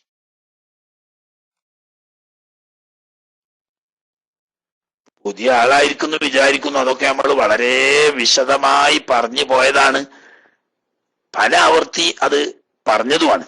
എന്നാലും പുതിയ ആളായിരിക്കുന്നു വിചാരിക്കുന്നു. കാരണം ഇപ്പൊ ഇവിടെ ഇപ്പൊ എന്നും ഓരോ ആളുകളാവൂലല്ലോ. പുതിയ ആളുകൾ വരുമ്പോ പണ്ടത്തെ ക്ലാസ് കേട്ടിട്ടുണ്ടാവില്ല, അതുകൊണ്ടായിരിക്കാം എന്ന് വിചാരിക്കുന്നു. സ്ത്രീകളെ സംബന്ധിച്ച് ഗുഹ്യസ്ഥാനം തൊട്ടാ ഉദുമുറിയാന്ന് പറയുന്നത് യോനിയുടെ 2 ഭാഗങ്ങൾ കൂടുന്ന ആ ദ്വാരത്തിന്റെ സമീപ ഭാഗത്ത് തൊട്ടാൽ മാത്രമേ വുദു മുറിയുകയുള്ളൂ. അല്ലാതെ ആ ദ്വാരത്തിന്റെ അപ്പുറപ്പുറമുള്ള മുഴച്ചു നിൽക്കുന്ന ഭാഗം തൊട്ടാൽ അതുകൊണ്ട് വുദു മുറിയില്ല. മനസ്സിലായില്ലേ? പുരുഷനാവുമ്പം തന്നെ ലിംഗം തൊട്ടാലേ വുദു മുറിയുള്ളൂ. ലിംഗത്തിന്റെ താഴെയുള്ള വൃഷ്ണങ്ങൾ, അതായത് മണി, അത് തൊട്ടാലും, അതുപോലെ തന്നെ നാഭി, ലിംഗത്തിന് തൊട്ട് മേലേറ്റ് ആ ഗുഹ്യരോമം വരുന്ന ഭാഗം, അവിടെ ഒന്നും തൊട്ടാ വുദു മുറിയില്ല. പുരുഷനും തന്നെ ലിംഗം തൊട്ടാലേ മുറിയുള്ളൂ.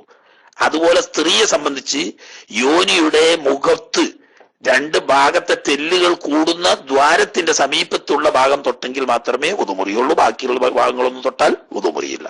അത് മുമ്പ് വിശദമായി പറഞ്ഞു പോയതാണ്. എന്നാലും അന്ന് ക്ലാസ്സിന് വരാത്തവരായിരിക്കാമല്ലോ, അവർക്കും ഉപകാരപ്പെട്ടോട്ടെ എന്നുള്ളവർക്ക് പറയാം. കാരണം ഇത് പലപ്പോഴും ഉസ്താദന്മാരോട് ചോദിക്കാനും മടിയായിരിക്കും, നേരിട്ട് ചോദിക്കാനും മടിയായിരിക്കും. ഉസ്താദന്മാരോട് നേരിട്ട് ചോദിച്ചാൽ പറയാനും ഒരു നാണക്കേടായിരിക്കും. ഇപ്പൊ കാണാത്ത ആൾക്ക് ഞാനൊരു മൂലക്കലും നിങ്ങൾ വേറൊരു ലോകത്തും ആയതുകൊണ്ട് ചോദിക്കണതിനും കുഴപ്പമില്ല, പറയുന്നതിനും കുഴപ്പമില്ല. ഓക്കെ.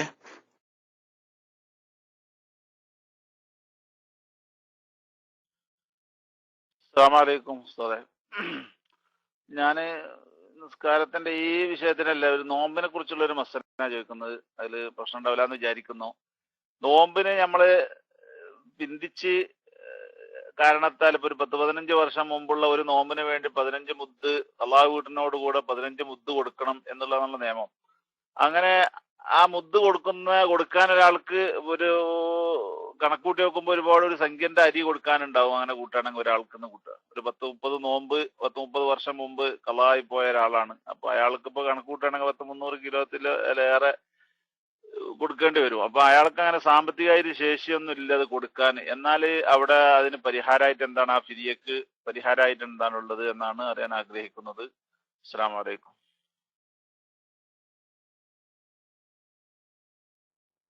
സാമ്പത്തികമായി കഴിവുള്ളവർക്ക് അത് വുജൂബുള്ളൂ. അതായത് ഫിത്ർ സക്കാത്തിൽ പറഞ്ഞ തന്റെയും താൻ ചെലവ് കൊടുക്കുന്നവരുടെയും ഭക്ഷണം, അന്നത്തെ ഭക്ഷണം, വസ്ത്രം, പാർപ്പിടം, അത്യാവശ്യപ്പെട്ട വീട്ടുപകരണങ്ങൾ, കടം എന്നിവ കഴിച്ച് സാമ്പത്തികമായി ശേഷി ഉണ്ടെങ്കിൽ ഈ മുദ്ദ് കൊടുത്താൽ മതി. അല്ലാത്തവർക്ക് മുദ്ദ് വേണ്ടതില്ല, നോമ്പ് കളാ വീട്ടിയാൽ മതി. ഇപ്പൊ സക്കാത്തൊക്കെ പറയാം, സക്കാത്ത് ഇപ്പം മുതലുള്ളവർക്കല്ലേ സക്കാത്ത് ഫർദുള്ളൂ എന്നതുപോലെയാണ് പിന്തിച്ചതിന്റെ പേരിലുള്ള ഫിദിയ. അത് സാമ്പത്തികമായി കഴിവുള്ള, സാമ്പത്തികം കഴിഞ്ഞാൽ വലിയ യൂസ് വരിയാക്കാനെ പോലെ ആണെന്നല്ല, സാമ്പത്തികമായി കഴിവുണ്ടാകാൻ ഫിത്ർ സക്കാത്തിൽ പറഞ്ഞ കഴിവ്. പെരുന്നാളിന്റെ അന്നത്തെ പകലും രാത്രിയും അതുപോലെ എന്നതുപോലെ ആ ദിവസം എന്നാണോ കൊടുക്കാൻ ഉദ്ദേശിക്കുന്നത് അന്നത്തെ പകലത്തേക്കും രാത്രിക്കേക്കും വേണ്ട തന്റെയും താൻ ചെലവ് കൊടുക്കൽ നിർബന്ധമായവരുടെയും ഭക്ഷണാവശ്യം, വസ്ത്രം, പാർപ്പിടം, അത്യാവശ്യപ്പെട്ട വീട്ടുപകരണങ്ങൾ, കടം വീട്ടാണെങ്കിൽ ആ കടം എന്നിവ കഴിച്ചിട്ട് ഇത് വാങ്ങാൻ ആവശ്യമായ സാമ്പത്തിക ശേഷി ഉണ്ടെങ്കിൽ കൊടുക്കണം. അതിപ്പോ 1 സെന്റ് ഭൂമി ഉണ്ടെങ്കിൽ ഇപ്പോ എത്ര ലക്ഷം ഉറുപ്പ്യ കിട്ടുന്ന കാലത്തിന്റെ മാറ്റം, അരിക്ക് വില ഉണ്ട് പറഞ്ഞിട്ട് അറിഞ്ഞാൽ ബാക്കിയുള്ള സാധനത്തിനും വില ഉണ്ടല്ലോ. അപ്പൊ അങ്ങനെ കഴിവുണ്ടെങ്കിൽ കൊടുക്കുക തന്നെ വേണം. സാമ്പത്തികമായി കഴിവില്ലാത്ത ആളാണെങ്കിൽ, ഈ നിലക്ക് കഴിവില്ലാത്ത ആളാണെങ്കിൽ നോറ്റാൽ മാത്രം മതി, മുദ്ദു കൊടുക്കേണ്ടതില്ല.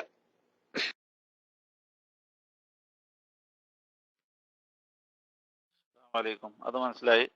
അപ്പൊ അങ്ങനെ ഒരാളെ ഒരു കൊല്ലത്തിൽ കണക്ക് കൂട്ടി നോക്കുമ്പോൾ ഏകദേശം ഒരു 300 ലിറ്റർ അരി കൊടുക്കാറുണ്ട്. പക്ഷെ അയാളെത്തി ഇപ്പൊ കൊടുക്കാനുള്ള സാമ്പത്തിക ഇപ്പത്തെ അവസ്ഥയിലുള്ളത് ഒരു 25 ലിറ്റർ കൊടുക്കാനുള്ള കാശാണ് ഉള്ളത്. എന്നാൽ ആ 25 ലിറ്ററിന്റെ കാശ് കൊടുക്കേണ്ടി വരുമെന്ന് തോന്നുന്നു. അതായിരിക്കും ശരിയെന്ന് മനസ്സിലാക്കുന്നു. അത് തെറ്റുണ്ടെങ്കിൽ ഉസ്താദ് അറിയിക്കണമെന്ന് അറിയിക്കുന്നു.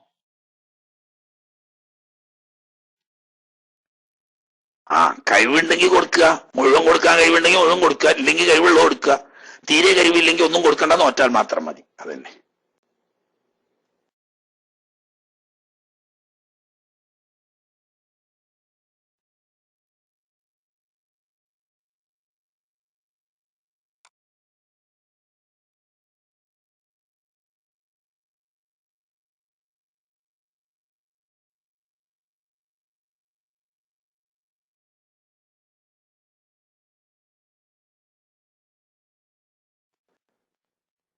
കല്ലിട്ടുകാരെന്താ ഉണ്ടാത്തത്?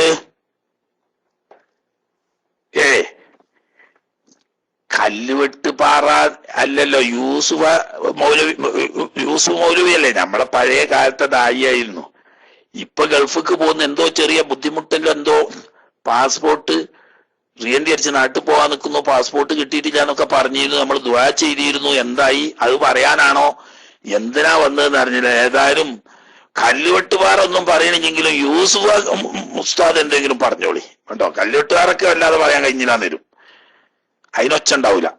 യൂസുഫ് അവർക്ക് പറയാനുണ്ടാവും, അവര് പറഞ്ഞോട്ടെ. നമ്മളെ പഴയ ദായിയാണ്.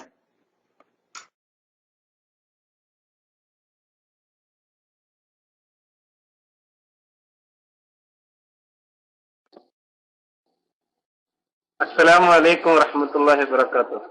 കേൾക്കുന്നുണ്ടെന്ന് വിചാരിക്കുന്നു. അന്ന് പിന്നെ 4:30 മണിക്ക് കഫീൽ വിളിച്ചിട്ട് പറഞ്ഞ് എന്റെ പാസ്പോർട്ട് വീട്ടിലുണ്ട്. അന്ന് 3 മണിക്ക് വിളിച്ച് മൂപ്പര് പറഞ്ഞ എന്റെ പാസ്പോർട്ട് കാണുന്നില്ല, അപ്പൊ എന്തായാലും 1 മാസം കഴിഞ്ഞിട്ട് പോകാൻ കഴിയുള്ളൂ, പുതിയ അപേക്ഷിക്കണം എന്നൊക്കെ പറഞ്ഞായിരുന്നു. അൽഹംദുലില്ലാഹ് ഏതായാലും പാസ്പോർട്ട് കയ്യിൽ കിട്ടി. ഇൻഷാ അല്ലാഹ് ഇന്ന് 8 മണിക്ക് പോവുകയാണ്. അപ്പോ യാത്രക്ക് റാഹത്താൻ വേണ്ടിയിട്ട് പ്രത്യേകം എല്ലാവരും തോൽപ്പെടുത്തണം എന്ന് പ്രത്യേകം എല്ലാവരോടും അറിയിക്കുന്നു. ഉസ്താദിനോടും. അസ്സലാമു അലൈക്കും വറഹ്മത്തുള്ളാഹി.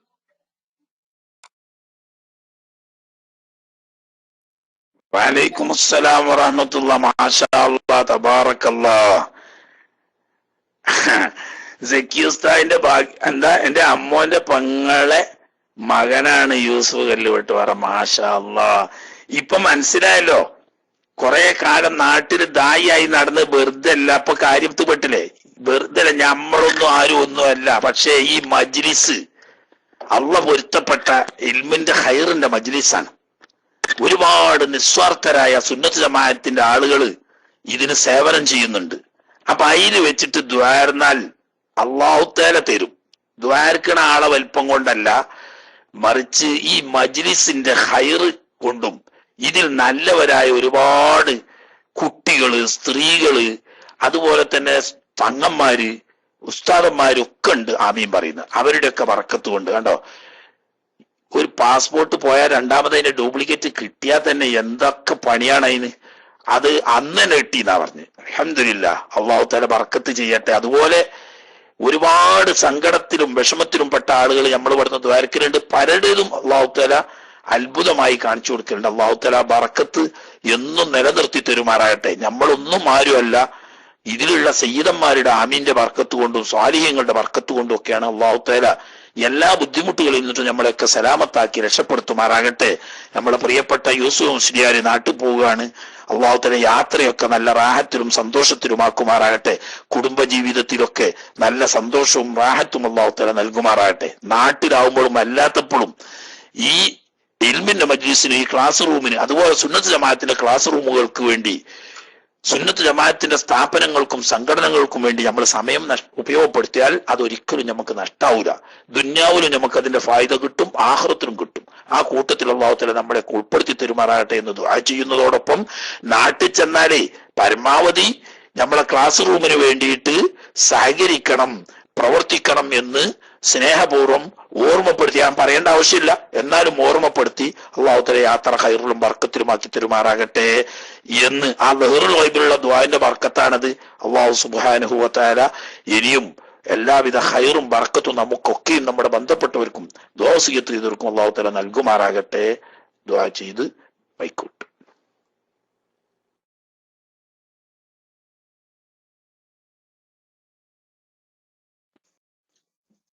ഹലോ, അസ്സലാമു അലൈക്കും. കേൾക്കുന്നു വിചാരിക്കുന്നു. ഉസ്താദ്, ഈ ഒന്നാമത്തെ റക്അത്തിലുള്ള ഫാത്തിഹ രണ്ടാമത്തെ റക്അത്തിലാണ് ഓർമ്മ വരുന്നത്, അത് ഓതിയില്ലേ എന്ന്. ആ അവസരത്തിലാണെങ്കിൽ ആ നിസ്കാരം കൈ കഴിച്ച് രണ്ടാമത് നിസ്കരിക്കണോ, അതെല്ലാം വേറെ എങ്ങനെ സെവനിനെ സുജൂദ് ചെയ്യാൻ വേണ്ടി ഒന്നും ഞാൻ ചോദിക്കുന്ന സ്ഥലം മനസ്സിലാക്കാം. അതായത് രണ്ടാമത്തെ റക്അത്തിലാണ് ഓർമ്മ വരുന്നത്, ഒന്നാമത്തെ റക്അത്തിൽ ഫാത്തിഹ ഓതിയില്ലേ സംശയം വരാം. ആ അവസരത്തിൽ നമ്മൾ എന്താ ചെയ്യേണ്ടതാണ് എന്റെ സംശയം. മൈക്ക് വിടുന്നു. അസ്സലാമു അലൈക്കും വറഹ്മത്തുള്ളാഹി വബറകാതുഹു.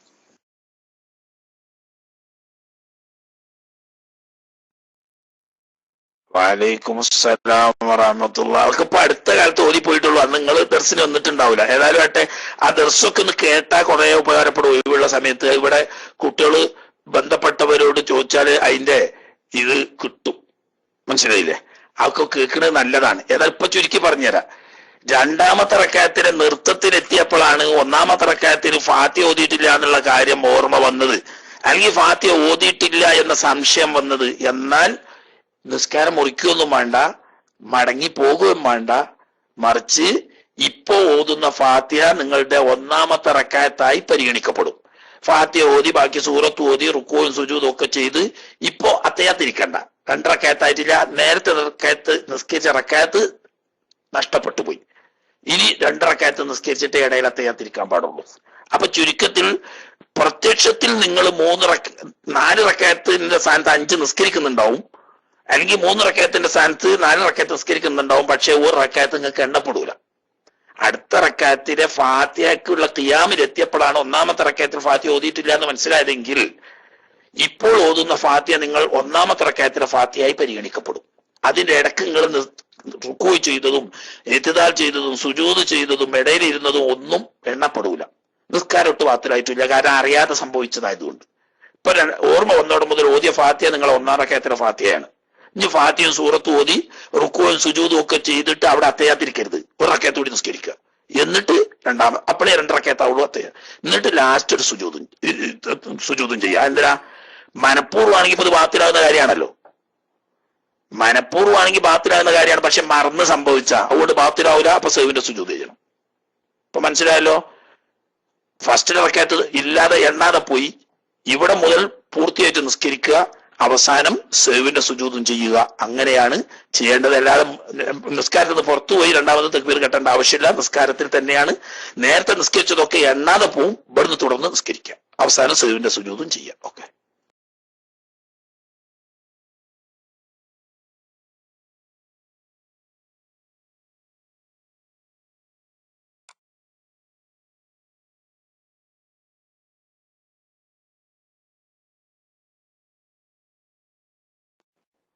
ആരും മൈക്കെടുക്കാത്ത ആലൂർ ഉൾപ്പെടെ കാണാനുണ്ട്. പക്ഷെ UAE-കാരൊക്കെ അസർ ജമാഅത്തിലായിരിക്കും എന്ന് മനസ്സിലാക്കുന്നു. ജമാഅത്തിലാണെങ്കിലും അങ്ങനെ തന്നെ. ജമാഅത്തിലാണെങ്കിൽ ഇമാമിന്റെ കൂടെ നിസ്കരിക്കുക, അവസാനം ഇമാമ സലാം വീട്ടിയതിന് ശേഷം ഒരു റക്അത്ത് നിസ്കരിക്കുക. അങ്ങനെ വേണ്ട. മനസ്സിലായില്ലേ? ഇപ്പൊ ഇടയിലെ തയ്യാത്തിന്റെ വിഷയത്തിലോട് ഒന്നും മാറ്റില്ല. സാധാരണ പോലെ ഇമാമിന്റെ കൂടെ നിസ്കരിക്കുക, പിന്തുടർന്നവനെ പോലെ ഇമാമ സലാം വീട്ടിയതിന് ശേഷം ഒരു റക്അത്ത് എഴുന്നേറ്റ് നിസ്കരിക്കുക. അങ്ങനെയാണ് ജമാഅത്താണെങ്കിൽ. ഒറ്റയ്ക്കാണെങ്കിൽ പിന്നെ വേറെ ഒരാളെ നോക്കേണ്ട ആവശ്യമില്ലല്ലോ. അപ്പോ അടുത്ത റക്കഅത്ത് കൂടി നിസ്കരിച്ചിട്ട് ആദ്യത്തെ തയ്യാത്ത് ഓതുക, പിന്നെ 2 റക്കഅത്ത് കൂടി നിസ്കരിച്ചിട്ട് തയ്യാത്ത് ഓതി സലാം വീട്ടുക, സുജൂദ് ചെയ്ത് സലാം വീട്ടുക. ജമാഅത്താണെങ്കിൽ എന്ത് മതി? ഇമാമ് സലാം വീട്ടുന്നത് വരെ ഇമാമിന്റെ കൂടെ പോവുക. ഇമാമ് സലാം വീട്ടിയതിന്റെ ശേഷം ഒരു റക്കഅത്ത് നിസ്കരിച്ച് സലാം വീട്ടുക. അവിടെ സെഹ്വിന്റെ സുജൂദ് ചെയ്യേണ്ട ആവശ്യമില്ല. കാരണം എന്താ? സെഹ്വ് പറ്റിയത് ജമാഅത്ത് ഇമാമിനോട് തുടരുന്ന സമയത്ത് ആ ഇമാമ് ചുമക്കും. അപ്പൊ ഒരു റക്കഅത്ത് നിസ്കരിച്ച് സലാം വീട്ടിയാൽ മതി.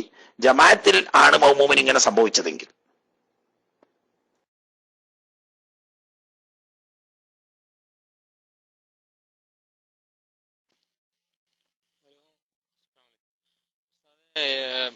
ഇത് വർഷങ്ങളായിട്ട് നിസ്കാരം കടമുള്ള ആള് ഇപ്പോ സുന്നത്ത് നിസ്കാരം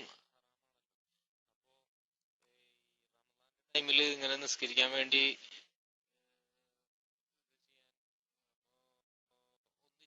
കരുതിയേക്കണ്. ഇപ്പോ ഒരു 10 വർഷം നിസ്കാരം കള്ളാവുള്ള ആളാണെങ്കിൽ ഒരേ വക്തിൽ ഓരോന്ന് വെച്ചിട്ട്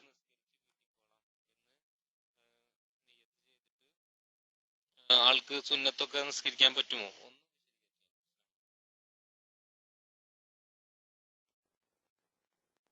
സുന്നത്ത് നിസ്കരിക്കുന്ന ഹറാമാന്ന് പറഞ്ഞതിന്റെ അർത്ഥം സുന്നത്ത് നിസ്കരിക്കരുത് എന്നല്ല, മറിച്ച് ആ സമയവും കൂടി ഫർള് നിസ്കരിക്കണമെന്ന്.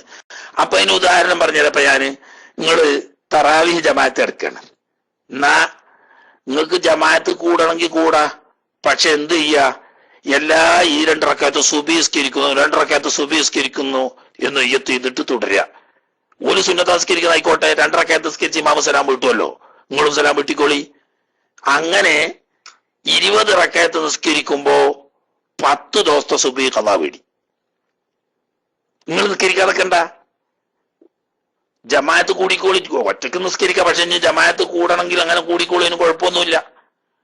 അപ്പോ 10 ദിവസത്തെ ഈ സുബീസ്കാരം ഒരു ദിവസത്തെ തറാവി കൊണ്ട് കിട്ടും. അതിന് തറാവി എന്നല്ല അയ്യത്ത് ചെയ്യേണ്ടത്, സുബീ നിസ്കരിക്കുന്നു. അങ്ങനെ ളുഹറിന്റെ മുമ്പ് 4 റക്കഅത്താണല്ലോ മുഅക്കദായ സുന്നത്ത്.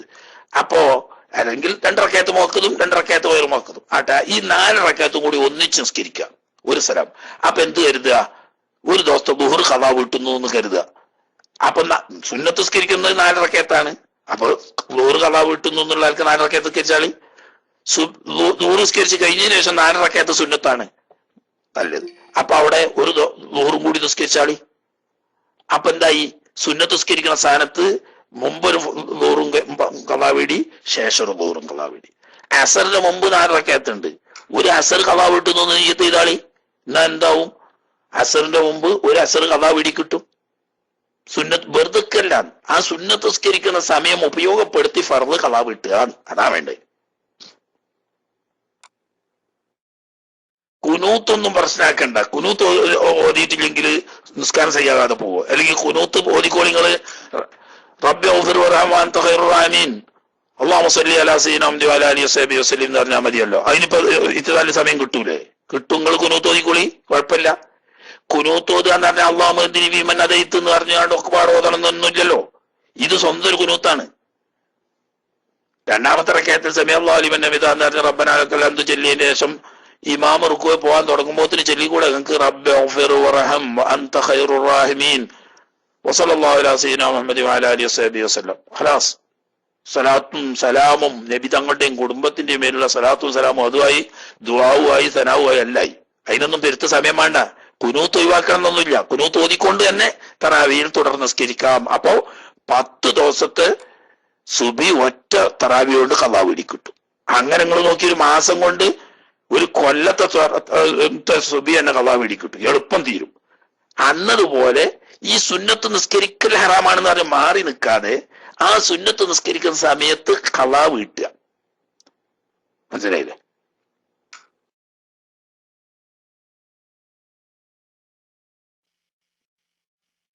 അതെ. അപ്പോ ഇതിന്റെ റംസാന്റെ ഇതുകളൊന്നും കിട്ടില്ലല്ലോ. ഇപ്പൊ റംസാൻ ഈ ഫർള് ഖളാ ഉള്ളവന് അത് ചെയ്യല്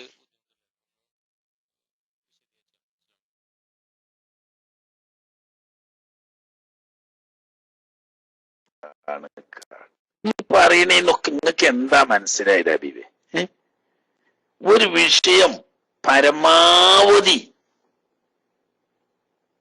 ചെയ്യാൻ പറ്റുന്ന ശരിയായ രീതി അങ്ങക്ക് ഈ പറഞ്ഞു നിങ്ങൾ എന്തോ ഒന്ന് മനസ്സിലാക്കി വെച്ചിട്ടുണ്ട്. അതുപോലെ ഞാനാണ് പറഞ്ഞതെന്ന് വെച്ചാൽ അതിനിപ്പോ ഞാൻ ഇവിടെ ഈ കസാലമ്പലി ഇരിക്കണ്ടല്ലോ. നിങ്ങൾ എന്താ ഈ ലൈലത്തുൽ ഖദ്ർ കൊണ്ട് എന്താ ഉദ്ദേശിച്ചത്? എന്താ ലൈലത്തുൽ ഖദ്ർ എന്ന് പറഞ്ഞ സുന്നത്ത് നിസ്കരിക്കുന്ന രാത്രി അങ്ങനെ മനസ്സിലാക്കിയത്? അതോ ഇബാദത്ത് ചെയ്യാന്നോ? എടോ ഫർളായ ഇബാദത്ത് ബാക്കി ഉണ്ടാവുമ്പോ സുന്നത്ത് ഞാൻ ചോദിക്കട്ടെ, ഞാനിപ്പോ അയക്കൊന്നും പറഞ്ഞാണ്ട് അതിന്റെ സമയമല്ല ഇപ്പം, അയക്കൊന്നും കടന്നുകാണ്ട് സമയം കളയാൻ. ആകങ്ങൾ അടുക്കല് ഒരു മുണ്ടുണ്ട് കുട്ടികൾ, ഒരു അലക്കുമുണ്ട്, മുട്ടുപൂക്കളുടെ ഇടമറിയും, ആകങ്ങളടുത്ത് അതേ ഉള്ളൂ. അപ്പോ പള്ളിക്കൊക്കെ പോകുമ്പോ തലയെക്കെട്ട് കെട്ടലൊരു സുന്നത്തുണ്ടല്ലോ എന്ന് കരുതി വെള്ളിയാഴ്ച ജുമാക്ക് എന്തായാലും മൊക്കതായ സുന്നത്താണ് തലയെക്കെട്ട് കെട്ടല്. എപ്പോഴും സുന്നത്തുണ്ട് അതിന്റെ പുറമെ. അപ്പൊ നിങ്ങൾ എന്ത് കരുതി? നിന്റെ അടുത്ത് ആകെപ്പോ ഈ ഒരു അലക്കുമുണ്ടേ ഉള്ളൂ. അപ്പൊ വെള്ളിയാഴ്ച പള്ളികൾക്ക് പോകുമ്പോ തലയെക്കെട്ട് കെട്ടല് വലിയ സുന്നത്താണല്ലോ. അങ്ങനെ നിങ്ങൾ തലയെക്കെട്ട് കെട്ടി പോയാൽ എന്തായിരിക്കും ഹബീബ് നിങ്ങളെ അവസ്ഥ? നിങ്ങളൊന്ന് ചിന്തിച്ചു നോക്കുക. എന്താ നിങ്ങൾക്ക് ബുദ്ധിയില്ലേ? വെള്ളിയാഴ്ച തലയെക്കെട്ടൽ സുന്നത്താണ്, ജുമാക്ക് പോകുമ്പോ തലയെക്കെട്ടൽ മൊക്കതായ സുന്നത്താണ്, അതിൽ തർക്കമൊന്നുമില്ല. പക്ഷെ നിങ്ങളടുത്ത് എന്ത് വേണം? ഒരു തുണി ഉടുക്കാനും വേണം, ഒരു ബനിയൻ കുപ്പായെങ്കിലും ഇടാനും വേണം, എന്നിട്ട് പിന്നെ ഒരു തോർത്തുമുണ്ടെങ്കിൽ അതുകൊണ്ട് തലയെക്കെട്ട. ആകെ നിങ്ങളടുത്ത് ഈ ഒരു തോർത്തുമുണ്ടേ ഉള്ളൂ. വെള്ളിയാഴ്ച പള്ളിക്ക് പോകുമ്പോ തലയെക്കെട്ടിട്ടൽ വലിയ പുണ്യാണല്ലോ എന്ന് കരുതിയിട്ട് നിങ്ങൾ ഈ തോർത്തുമുണ്ടെടുത്ത് തലയെക്കെട്ട് കെട്ടി പള്ളിക്ക് പോയാൽ നിങ്ങളെ പോലീസ് പിടിച്ചൂലേ? ഇല്ലേ? ജയിലിലല്ലേ കൊണ്ട്, അല്ലെങ്കിൽ കുതിരടുത്തേക്കല്ലേ പറഞ്ഞേക്കുക? അത് തന്നെ ഇവിടെ, ഞാൻ തമാശ പറയില്ല, അത് തന്നെ ഇവിടുത്തെ മസല. ഫർള് അവിടെ കിടക്കുന്ന സമയത്ത് സുന്നത്തെടുക്കാൻ പറ്റൂല. ഫർളിന്റെ പുറമെയാണ് സുന്നത്തെടുക്കല്. മുട്ടുപോക്കുകളാടെ ഔറത്ത് മറക്കല് ഫർളല്ലേ? അത് കഴിഞ്ഞിട്ടല്ലേ തലകെട്ട്? നിങ്ങൾക്ക് പൂതിയാണ് തലകെട്ട് കെട്ടാൻ. ആ സംഗതി പൂതി എല്ലാവർക്കും ഉണ്ടാവും. പക്ഷെ ആദ്യം ഉള്ളതുകൊണ്ട് മുട്ടുപോക്കുകളാടെ മറക്കി, എന്നിട്ട് പിന്നെ ഉണ്ടെങ്കിൽ തലകെട്ട് കെട്ടിക്കോളി. എന്നതുപോലെ ഫർള് വീട്ടിക്കോളി. ലൈലത്തുൽ ഖദ്ർ സുന്നത്ത് നിസ്കരിക്കാൻ നിങ്ങളോട് ആരോടോ പറഞ്ഞു തന്നിട്ടുണ്ടെങ്കിൽ അയാളോട് തിരുത്തിച്ചാളി. അതല്ല, ലൈലത്തുൽ ഖദ്ർ ഇബാദത്ത് കൊണ്ട് ഹയാത്താക്കാണ്. സുന്നത്തായ ഇബാദത്തിനേക്കാൾ 70 ഇരട്ടി പുണ്യാണ് ഹബീബ് ഫർദ് കൊണ്ട് ഹയാത്താക്കുന്നത്. നിങ്ങൾ ലൈലത്തുൽ ഖദ്റിന്റെ അന്ന് കുറേ ഫർദ് നിസ്കാരാണ് ഖളാ വീട്ടിക്കാൾ, ഇന്ന് നിങ്ങൾക്ക് മറ്റൊരു കിട്ടുന്നതിന്റെ 70 ഇരട്ടി കൂലി കിട്ടും. സുന്നത്ത് കൊണ്ട് ഹയാത്താക്കുന്നതിനേക്കാൾ 70 ഇരട്ടി കൂലി കിട്ടും. കൂലിട്ടാനല്ലേ ഇപ്പൊ ഇബാദത്ത് ചെയ്യാറുണ്ട്. പിന്നെ ഖുർആൻ ഓതൽ സുന്നത്താണ്. നിസ്കരിച്ചേണ്ട ഓതിക്കോളി. നിങ്ങൾ നിസ്കാരത്തിൽ ഓതിക്കോളി ഖുർആൻ. എന്നാ 2 കാര്യമായില്ലേ? നിസ്കാരം കളാ വീടും ചെയ്ത് ഖുർആൻ ഓതിയ കൂലിയും കിട്ടി. അല്ല ഖുർആൻ ഓതൽ സുന്നത്തുണ്ട് എന്ന് പറഞ്ഞാൽ നിസ്കരിച്ചാതെ ഖുർആൻ ഓതിയാലോ ഈ ഉള്ള തുണി കൊണ്ട് തലകെട്ടിയൊക്കെ ഉണ്ടാവും. അങ്ങ് മനസ്സിലാക്കാഞ്ഞിട്ടാണ്. നിർബന്ധമുള്ള കാര്യങ്ങൾ കഴിഞ്ഞെങ്കിലേ സുന്നത്ത് എന്നൊരു ബാബ് തുറക്കുന്നതിനുള്ളൂ. അല്ലെങ്കിൽ അങ്ങനെ സുന്നത്ത് എന്ന് പറഞ്ഞൊരു ബാബ് തന്നെ ഇല്ല. ഫർദ് ചെയ്യാത്തവനെന്ത് സുന്നത്താ? മുട്ടുപൂക്കളുടെ തുണി കൊടുക്കാത്തവനെന്ത് തലയെ കെട്ടല? നിങ്ങൾ എന്താണ് മനസ്സിലാക്കാത്തത്? അപ്പൊ അന്ന് രാത്രി നിങ്ങൾ കുറെ നിസ്കാരം കളാ വീട്ടിക്കാളി, ഇന്നാ രാത്രി ഇബാദത്ത് കൊണ്ട് അയാത്താക്കിയ കൂലിട്ടു.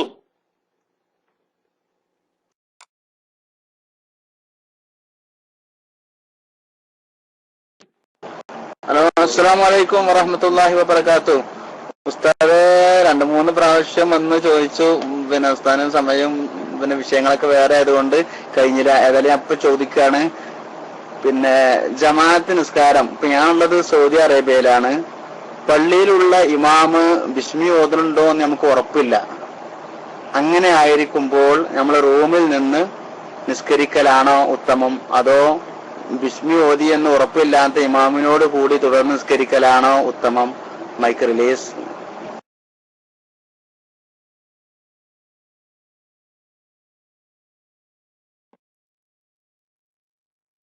ഇത്തപ്പഴം പോത്തപ്പം കാക്കച്ചിക്ക് വായ്പുണ്ടേനി അറിഞ്ഞു.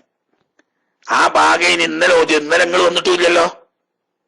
2 ദിവസം ചോദിച്ചു, അന്നൊന്നും ആ ഓതി എത്തിയില്ല. ഇന്നലെ ഓതിയപ്പോ നിങ്ങൾ എന്നിട്ട് വന്നുമില്ല. എന്താ ഇപ്പൊ ഇതിനെ കാട്ടുക? ഇന്നലെ ഇത് ഓതി, ആ ഭാഗമാണ് ഇന്നലെ ഓതിയത്. അപ്പൊ നിങ്ങൾ വന്നില്ല. മദ്ഹബ് സംബന്ധമായ വ്യത്യാസമാണെങ്കിൽ ആ വ്യത്യസ്ത മദ്ഹബിലുള്ള ഇമാമിനെ തുടരാൻ പറ്റുമെങ്കിൽ പോലും ചുരുങ്ങിയ ഒന്നോ രണ്ടോ ആളുള്ള ഒരു ജമാഅത്ത് സ്വന്തം മദ്ഹബ് പ്രകാരം കിട്ടുമെങ്കിൽ അതാണ് ഉത്തമം. അത് വീട്ടിൽ വെച്ചാണെങ്കിലും അങ്ങനെ തന്നെ. ഉദാഹരണം, സ്വന്തം റൂമിൽ വെച്ച് രണ്ടാളുകൾ ഇമാമും ജമാഅത്തുമായിട്ട് നിസ്കരിക്കുന്നു, ഒരേ മദ്ഹബിൽപ്പെട്ട. പള്ളിയിൽ പോയാൽ വേറൊരു മദ്ഹബിലെ ഇമാമാണ്. എന്നാൽ ഈ സ്വന്തം മദ്ഹബിലുള്ള ഇമാമിനെ തുടർന്നു കൊണ്ടുള്ള നിസ്കാരമാണ് വ്യത്യസ്ത മദ്ഹബുകാരുമായി തുടർന്ന് നിസ്കരിക്കുന്നതിനേക്കാൾ ഉത്തമം. ശരിയായില്ലേ? എന്നാൽ അയാൾ ഫാത്തിഹ ഓതിയിട്ടില്ല, ബിസ്മി ഓതിയിട്ടില്ല എന്ന് ഉറപ്പൊന്നുമില്ല, എന്നാൽ തുടരുന്നതിനോട്ട് കുഴപ്പമില്ല. പക്ഷെ അഫ്ളല് മദ്ഹബിൽ വ്യത്യാസമില്ലാത്ത സ്വന്തം മദ്ഹബിൽ ഒരേ മദ്ഹബുകാരായ ആളുകൾ തുടർന്ന് നിസ്കരിക്കുന്ന, അത് എണ്ണം കുറവാണെങ്കിലും ആ ജമാഅത്താണ് അഫ്ളല്. ഒക്കെ ഇന്നലെ പറഞ്ഞത് അന്നരങ്ങൾ ഒന്നുമില്ല. എന്താ അപ്പൊ ഇതിന് കാട്ടുന്നു?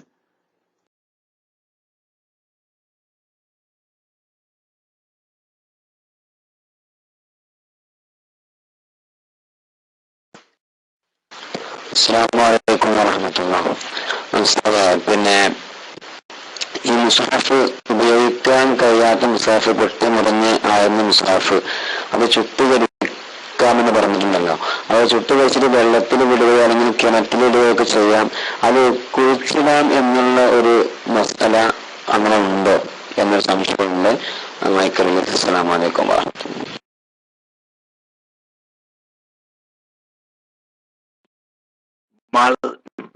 മുസാഫ് കുഴിച്ചിടാന്നല്ല, മുസാഫ് കരിച്ച് വെണ്ണീറാക്കിയിട്ട് ആ വെണ്ണീർ വേണമെങ്കിൽ മണ്ണിനടിയിൽ കുഴിച്ചു മൂടുകയും ചെയ്യാം.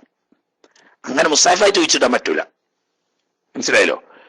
വേറെ സംരക്ഷിക്കാൻ മറ്റു വഴി കാണാതെ വരുന്ന സമയത്ത് തീ കൊണ്ട് കരിക്കാം. മറ്റു വഴി ഉണ്ടെങ്കിൽ അതാണ് നല്ല. ഉദാഹരണം, കിണറ്റിലിടാൻ പറ്റുമെങ്കിൽ ഏറ്റവും നല്ല അതാണ്.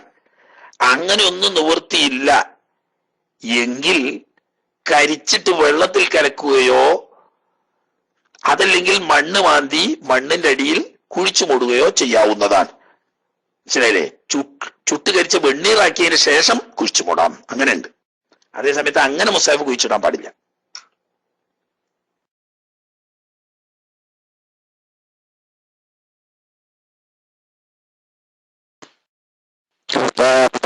പിന്നെ ഈ കുഴിച്ചിടുന്ന സമയത്ത് അതിന്റെ ആ സ്ഥലത്ത് തന്നെ അടുത്ത വരുന്നതിന് കുഴപ്പമുണ്ടാവില്ല. കാരണം അത് വെണ്ണീറായതുകൊണ്ട് മുസാഫിന്റെ ആ ബഹുമാനം നഷ്ടപ്പെട്ടതായിരിക്കണം എന്നൊരു കാരണമെന്ന് മനസ്സിലാക്കുന്നു. അവിടെ ഞാനൊരു താലിബ് എന്നുള്ള നിലക്ക് പിന്നെ അത് ഏത് കിതാബിൽ പറഞ്ഞെന്ന് ഓർമ്മ ഉണ്ടെങ്കിൽ പറഞ്ഞെന്നാൽ നന്നായിരുന്നു. അസ്സലാമു അലൈക്കും.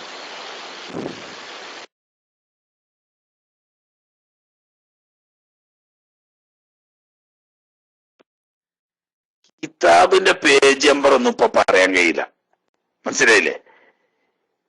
നിങ്ങൾ വിചാരിച്ച ഞാനിങ്ങനെ ഒരു നടക്കുന്ന ഗ്രന്ഥമൊന്നുമല്ല. ഞാൻ അങ്ങനെ കുറെ വേറെ എന്തൊക്കെയോ ഷോറിന്റെ ഇടയിൽ പരമാവധി കിതാബ് നോക്കി മുത്താല ചെയ്ത് ഉറപ്പ് വരുത്തി എനിക്ക് അറിയുന്ന വിഷയങ്ങൾ പറയാണ്.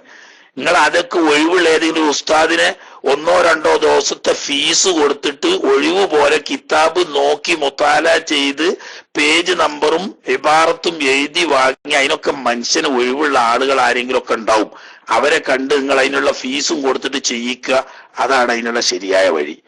ഇതേ ഇല്ല ഒഴിവിന്റെ പരമാവധി ഉപയോഗപ്പെടുത്തിക്കൊണ്ട് ചെയ്യാണ്. അതിന്റെ ഇടക്ക് അതാത് ദിവസത്തെ വിഷയം വരുന്നോടത്താണ് നിങ്ങളെ ചോദ്യം വരുന്നതെങ്കിൽ അന്ന് അതിന്റെ ചുറ്റുവട്ടത്തൊക്കെ മുത്താല ചെയ്ത് ഇന്ന കിതാബിലുണ്ട് എന്നൊക്കെ ഓർമ്മ ഉണ്ടാവും. മറ്റേത് ഈ പറയുന്നത് മുമ്പ് എന്നൊക്കെയോ ദർസിന് വേണ്ടിയിട്ടോ ഓതാൻ വേണ്ടിയിട്ടോ ആരെങ്കിലും സംശയം തീർക്കാൻ വേണ്ടിയിട്ടോ ഒക്കെ മുത്താല ചെയ്ത ഓർമ്മ വെച്ചിട്ട് പറയുന്ന പറച്ചിലാണ്. മിക്കവാറും പിഴക്കാറില്ല. അത് ഏതോ ഒരു ഉസ്താദന്മാരുടെ ബർക്കത്ത് കൊണ്ട് അങ്ങനെ മുന്നോട്ട് പോകുന്നേ ഉള്ളൂ. എന്നാൽ അത് ഇന്ന കിതാബിൽ ഇത്രാമത്തെ പേജിൽ പറഞ്ഞിട്ടുണ്ട് എന്ന് പറയാൻ ഞാൻ കോട്ടുമല ഉസ്താദൊന്നും അല്ല. മനസ്സിലായില്ലേ? അതതിന് പറ്റുന്ന ആളുകളെ കണ്ടിട്ട് നിങ്ങൾ അതൊന്ന് കിതാബ് നോക്കി മുത്താലായ ചെയ്ത് അതിന്റെ കുറിപ്പെടുത്ത് തരണം എന്ന് പറഞ്ഞാല് അതിന് ആവശ്യമുള്ള ദിവസത്തിന്റെ അധ്വാനത്തിനനുസരിച്ചുള്ള ഫീസ് കൊടുത്ത ഉസ്താദന്മാരാരെങ്കിലും ചെയ്തു തരും.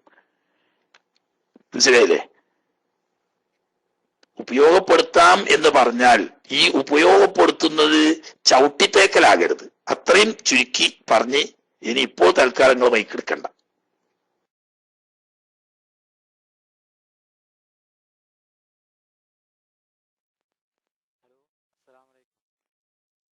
ഞാൻ പറയുന്നത് കേൾക്കുന്നുണ്ടെന്ന് വിചാരിക്കും. ഉസ്താദ് ഇപ്പോഴേ റജബ് മാസം ഒരാളെ അറിയിച്ചാല് ആ അറിയിക്കുന്ന ആൾക്ക് ഒരുപാട് പുണ്യങ്ങളുണ്ട് എന്നൊക്കെ ചിലരിൽ നിന്നൊക്കെ കേൾക്കാൻ കഴിയുന്നുണ്ട്. സത്യത്തിൽ അതിന്റെ ശരിയായിട്ടുള്ള ഒരു വശം.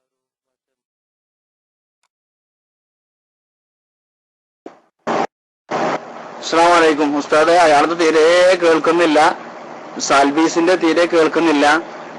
പിന്നെ ഉസ്താദ് ജസാക്കല്ലാഹ് ഖൈറ, പിന്നെ എന്റെ റൂമിൽ ഞാനല്ലാതെ വേറെയും ആളുകൾ ഇത് കേട്ടുകൊണ്ടിരിക്കുന്നുണ്ട്. അദ്ദേഹത്തിനുള്ള ഒരു ചോദ്യം കൂടി ഞാൻ ചോദിക്കുകയാണ്.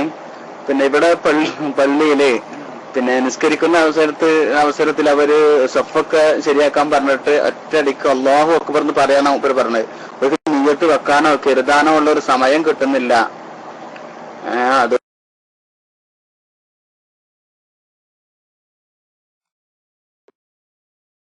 അതിലൊന്നും നിങ്ങൾ ബേജാറാണ്ട.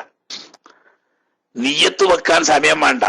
അത് അള്ളാഹു അക്ബർ എന്ന് പറയുന്നതിന്റെ ഉള്ളിൽ ആ നിയ്യത്തൊക്കെ ഉണ്ട്. മനസ്സിലായില്ലേ? അള്ളാഹു അക്ബർ എന്ന് അയാൾ പറയുന്നുണ്ടല്ലോ, ആ ഉറപ്പല്ലേ? അതിന്റെ ഉള്ളിൽ തന്നെ നിയ്യത്ത് വേണ്ട.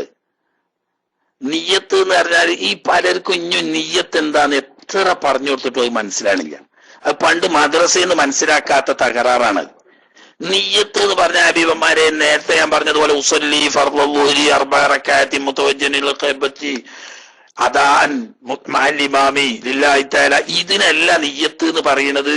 അത് നിയ്യത്തല്ല, അത് നിങ്ങൾ ഇങ്ങനെ ചൊല്ലി പറയാണ്. നിയ്യത്ത് എന്ന് പറയുന്നത് ളുഹുറാണെങ്കിൽ ളുഹുർ, അസറാണെങ്കിൽ അസർ. അസർ എന്ന ഫർള് ഇമാമായി ഞാൻ നിസ്കരിക്കുന്നു. അത് എപ്പോഴാ വേണ്ടത്? ഈ അല്ലാഹു അക്ബറിന്റെ ഉള്ളിലാ വേണ്ടത്. അയാൾ അല്ലാഹു അക്ബർ എന്ന് പറഞ്ഞില്ലേ, അതിന്റെ ഉള്ളിൽ ഇല്ല എന്നുള്ളതിന് നിങ്ങൾക്ക് എന്താ തെളിവ്? എന്താണ് ഈ ആവശ്യമില്ലാത്ത ഓരോരോ ഇഷ്കാലികൾ നോക്കിയാ നിങ്ങൾ? അതന്നെ അമ്മിക്കുട്ടി പണ്ട് അങ്ങനെ നെഞ്ഞത്ത് വെക്കുക എന്നാ പറഞ്ഞിന്. അമ്മിക്കുട്ടി എടുത്തിട്ട് നെഞ്ഞത്ത് വെക്കുക, അങ്ങനെയൊന്നും അല്ല നിയ്യത്ത് അറിയുന്നത്. നിയ്യത്ത് എന്ന് പറയുന്നത് മുഖാറിനത്ത് തക്ബീറത്തുൽ ഇഹ്റാമിനോട് മുഖാറിനത്ത് ചെയ്യണ്ടേ എന്ന് പറഞ്ഞാൽ തക്ബീറത്തുൽ ഇഹ്റാം ചെല്ലുന്ന സമയത്താണ് നിയ്യത്ത് വേണ്ട, അതിന് മുമ്പല്ല. ഇസ്തു എന്ന് പറഞ്ഞ അയാൾ സുന്നത്ത് അമല ചെയ്യുന്നത്. നിങ്ങൾ എന്തിനാ അതിനൊക്കെ കേട് കാണുന്നത്? അത് കഴിഞ്ഞിട്ട് പിന്നെ അയാൾ ഖിബ്ലക്ക് മുന്നിട്ട് അല്ലാഹു അക്ബർ എന്ന് പറഞ്ഞില്ലേ, അതിന്റെ ഉള്ളിൽ തന്നെ നിയ്യത്ത് വരേണ്ടത്. അപ്പൊ നിയ്യത്ത് ചെയ്തിട്ടില്ല എന്നുള്ളതിന് എന്താ തെളിവ്? നിയ്യത്ത് കാരണം ഞങ്ങൾ മനസ്സിലാക്കിയ യൂസല്ലിയ, ആ മനസ്സിലാക്കിയവർക്കാണ് ഈ വിശ്വാസം മുഴുവൻ വരുന്നത്. അത് മനസ്സിന് കിട്ടാൻ വേണ്ടിയിട്ട് നാവുകൊണ്ട് വെറുതെ ഒന്ന് പറയാണ്. അതിൽ പറയാൻ ചിലർക്ക് ചുകിന് കിട്ടൂല എന്നാ പറയണ്ട. ചിലർക്ക് പറയാതിരിക്കലായിരിക്കും മനസ്സിൽ ഓർമ്മ വരാൻ നല്ലത്, എന്നാ പറയാതിരിക്കലാണ് അയാൾക്ക് നല്ലത്. ചില ആളുകൾക്ക് ഇങ്ങനെ നാവുകൊണ്ട് പറഞ്ഞാൽ മനസ്സിൽ ഓർമ്മ കിട്ടും. അപ്പൊ അല്ലാഹു അക്ബർ എന്ന് പറയുന്ന സമയത്ത് ആ ഓർമ്മ ഉണ്ടാവും, എന്നാ സൗകര്യമാണ്. ഇത് ഓരോ വ്യക്തിക്കനുസരിച്ച് വ്യത്യാസം ഉണ്ടാവും. അപ്പൊ ആ ഇമാമ് അല്ലാഹു അക്ബർ എന്ന് പറയുന്ന സമയത്ത് ഞാൻ ഇമാമായിട്ട് ളുഹുർ ഫർദ് നിസ്കരിക്കുകയാണെന്ന് മനസ്സിലുണ്ടാവും. അത് തന്നെയാണല്ലോ നിയ്യത്ത്. അതൊക്കെ ആവശ്യമില്ലാത്ത വിശ്വാസുകളാണ്.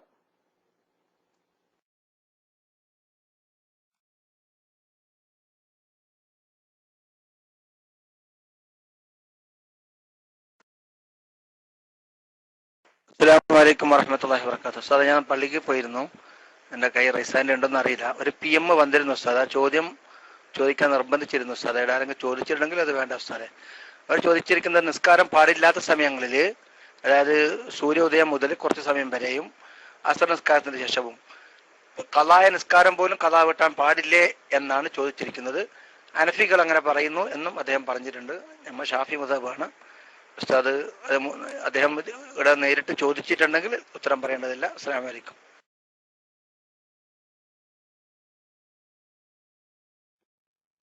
ഷാഫി മദ്ഹബ് അനുസരിച്ച് ആ സമയത്ത് മുത്ലഖ് സുന്നത്ത് നിസ്കരിക്കാൻ പാടില്ല എന്നേ ഉള്ളൂ.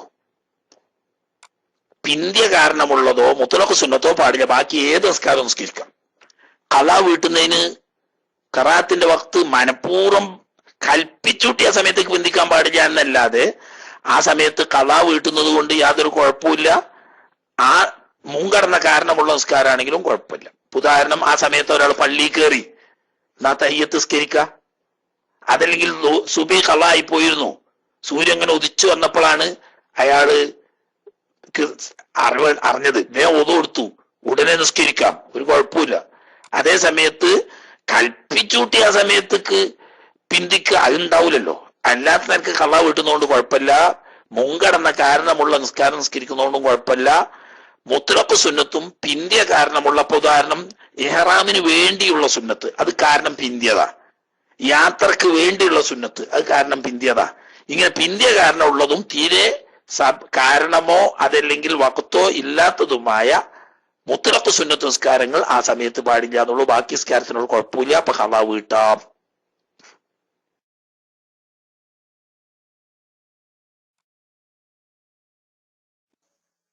അസ്സലാമു അലൈക്കും. ഉസ്താദിന്റെ മുമ്പത്തെ ക്ലാസ് ഞാൻ കേട്ടിരുന്നു. അതായത് വുളുവിന്റെ ശേഷം ഉള്ള ദുആ ഉണ്ടല്ലോ, ആ ദുആന്റെ ശേഷം ഉസ്താദ് പറയാ സൂറത്ത് ഓതാന്, അത് ഒന്നുകൂടി ഒന്ന് പറഞ്ഞ. അല്ല, എനിക്ക് മറന്നുപോയതാണ് ഉസ്താദ് പറഞ്ഞു അന്നത്തെ ക്ലാസ്സിൽ. പക്ഷെ സൂറത്ത് ഏതാണെന്ന് എനിക്ക് കൺഫ്യൂഷൻ വന്നു. ഇന്നാൻസലിനാണോ ഉൽഹുല്ലാഹു ആണെന്ന്. അതാണ് ഞാൻ മൈക്കോടുന്നു. അസ്സലാമു അലൈക്കും.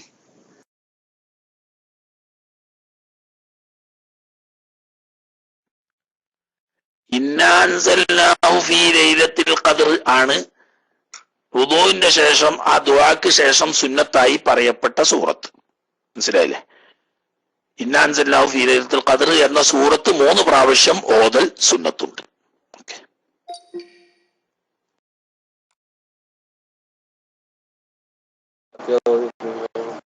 അസ്സലാമു അലൈക്കും വറഹ്മത്തുള്ളാഹി.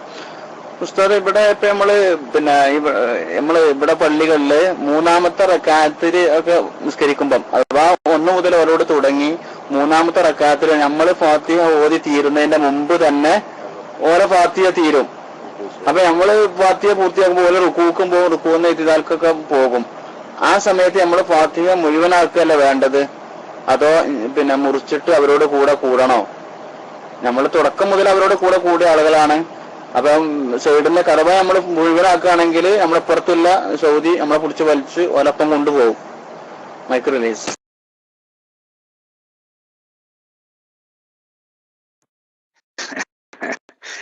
ഐറ്റി നമ്മളെ പോലെ വിവരമില്ലാത്തവരാണ്. അതിലിപ്പോ പ്രശ്നമാക്കണ്ട. സൗദി നീളക്കുപ്പായിട്ട് എഴുതി കൊണ്ട് ആനിമീങ്ങളൊന്നുമല്ല, വിവരമില്ലാഞ്ഞിട്ട്. നമ്മൾ വേണ്ടത് വേഗം ഫാത്തിഹ ഓതി തീർക്കുക. പക്ഷെ നമ്മളെ ചില ആളുകൾക്കുണ്ട് 8 ആയത്തുള്ള ഒരു ഫാത്തിഹ. അതാ പ്രശ്നം. 8 ആയത്ത് ഉണ്ടാവൂലല്ലോ. സാധാരണ 7 ആയത്താണ് ഫാത്തിഹയില് ഉള്ളത്. അതൊന്ന് വേഗം ഓതിയ ഇമാമ് കുറച്ച് അധിക സ്പീഡ് ആണെങ്കിൽ പോലും ഇമാമ് റുക്കുവിൽ നിന്ന് ഉയരുന്നതിന് മുമ്പ് തീർക്കുക. ഇനി തീർന്നിട്ടില്ലെങ്കിൽ തീരുന്നത് വരെ നിന്ന് ഓതി പൂർത്തിയാക്കിയതിന് ശേഷം മാത്രമേ റുക്കുവിൽ പോകാൻ പാടുള്ളൂ. അവിടെ ഒരു കുഴപ്പമില്ല. ദീർഘമായ 3 ഫർദ് വരെ പിന്താൻ അനുവാദമുള്ള സ്ഥലങ്ങളിൽപ്പെട്ടതാണ്. അപ്പൊ അതിനെന്താക്കാം, മറ്റൊരു പിടിച്ച് വലിക്കാതെക്കാൻ വേണ്ടിയിട്ട് എന്താക്കാം, ഒന്ന് കുറച്ച് വേഗം ഓതിക്കളയാം. ഏതായാലും ഫാത്തിഹ പൂർത്തിയായതിനു ശേഷമേ റുക്കുവിൽ പോകാൻ പാടുള്ളൂ. അല്ലെങ്കിൽ മനഃപൂർവ്വം പോയാൽ നിസ്കാരം തന്നെ ബാത്തിലായി പോകും. അത് പ്രത്യേകം ശ്രദ്ധിക്കുക.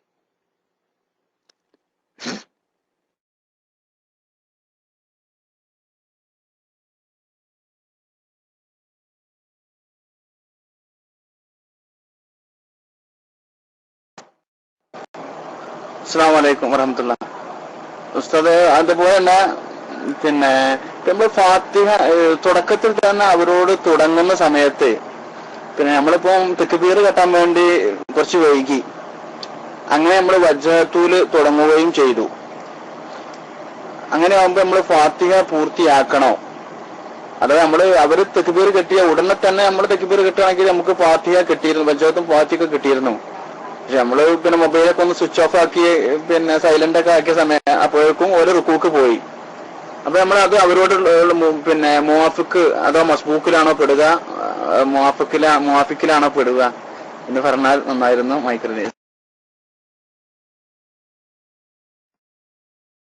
തക്ബീർ കെട്ടിയ ഉടനെ ഇമാമിന്റെ കൂടെ ചെന്ന് തക്ബീർ കെട്ടിയൊക്കെയാണെങ്കിൽ കുഴപ്പമില്ല, വജ്ജത്തൊക്കെ ഓതാ.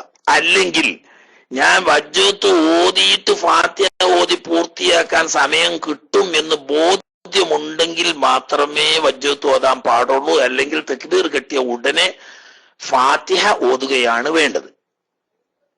മനസ്സിലായില്ലേ? അതൊക്കെ നമ്മളിപ്പോ കുറഞ്ഞ ദിവസങ്ങൾക്ക് മുമ്പ് വളരെ വ്യക്തമായി ഫത്തുഹുൽ മുഈനിലെ ദർസിൽ വിശദീകരിച്ച് പറഞ്ഞിട്ടുണ്ട്. അതിലേറെ വിശദമായിട്ട് പണ്ടത്തെ ഖുലാസ ദർസിലും പറഞ്ഞിട്ടുണ്ട്. അതൊക്കെ ഒന്ന് ഒഴിവ് പോലെ കേട്ടാൽ വളരെ നല്ലതായി. നമ്മളെ സൈറ്റിൽ പോയാൽ കിട്ടും. അതിന് വേണ്ട ലിങ്ക് ഇവിടെ കുട്ടികളോട് ചോദിച്ചാൽ അവർ തരുകയും ചെയ്യും. എന്നാ ഒക്കെ വിശദമായി മനസ്സിലാക്കാൻ കഴിയും. വജ്ജത്ത് ഓതൽ സുന്നത്ത് ഉണ്ടാവണമെങ്കിൽ നമ്മളിപ്പോ തക്ബീർ കെട്ടി വജ്ജത്ത് ഓതിയാൽ ഇമാം റുക്കോയിൽ പോകുന്നതിന് മുമ്പ് ഫാത്തിഹയും കൂടി ഓതാൻ സമയം കിട്ടും എന്ന് ബോധ്യം ഉണ്ടെങ്കിൽ മാത്രം ഓതിയാൽ മതി. ഇല്ലെങ്കിൽ നേരെ തക്ബീർ കെട്ടിയിട്ട് ഫാത്തിഹ മുബാശറത്തും ഫാത്തിഹയിലേക്ക് പോകാൻ വേണ്ട. എന്നിട്ട് അങ്ങനെ ഓതിയാൽ ഇമാമ് നമ്മൾ ഫാത്തിഹ ഓതി തീരുന്നതിന് മുമ്പ് ഇമാം റുക്കോയിൽ പോയാൽ മസ്ബൂക്കാണ്, അപ്പൊ നമുക്ക് റുക്കോയിൽ പോകാം. അല്ല പൂർത്തിയായി കിട്ടിയാലോ അൽഹംദുലില്ലാഹ് ഖൈറായും ചെയ്ത്. നേരെ മറിച്ച് വജ്ജത്ത് ഓതിയിട്ട് ഫാത്തിഹ ഓതാൻ തുടങ്ങിയപ്പോൾ ഇമാം റുക്കോയിൽ പോയാൽ നമ്മള് ആ ഫാത്തിഹ വജ്ജത്ത് ഓതി അത്ര സമയം ഫാത്തിഹ ഓതൽ നിർബന്ധമാണ്.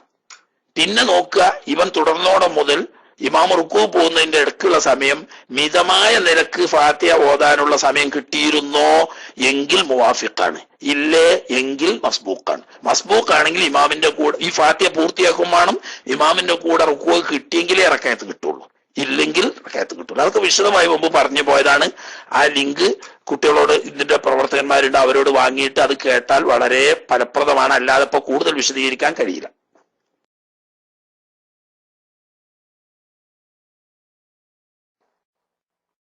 അസ്സലാമു വറഹ്മത്തുള്ളാഹി. ക്ഷമിക്കണം, ഞാനൊരു അർജന്റ് പുറത്തുകൊണ്ട് ആവശ്യമുണ്ട്, അതുകൊണ്ടാണ്. നമ്മള് പിന്നെ പള്ളിയിലുള്ള മുസ്ഹാഫൊക്കെ നമ്മൾ മരിച്ച് വീട്ടിൽ ഓടാൻ കൊണ്ടാൻ പറ്റും എന്നുള്ളതാണ്. അതുപോലെ ഖബർസ്ഥാനിലൊക്കെ നമ്മൾ പള്ളിയിലെ മുസ്ഹാഫ് എടുക്കലുണ്ടല്ലോ, അപ്പൊ അത് വഖഫ് ചെയ്താണെങ്കിൽ അങ്ങനെ കൊണ്ടുപോകാൻ പറ്റും എന്നുള്ളതാണ് അറിയേണ്ടത്. പറഞ്ഞ നന്നായിരുന്നു. അസ്സലാമു അലൈക്കും വറഹ്മത്തുള്ളാഹി.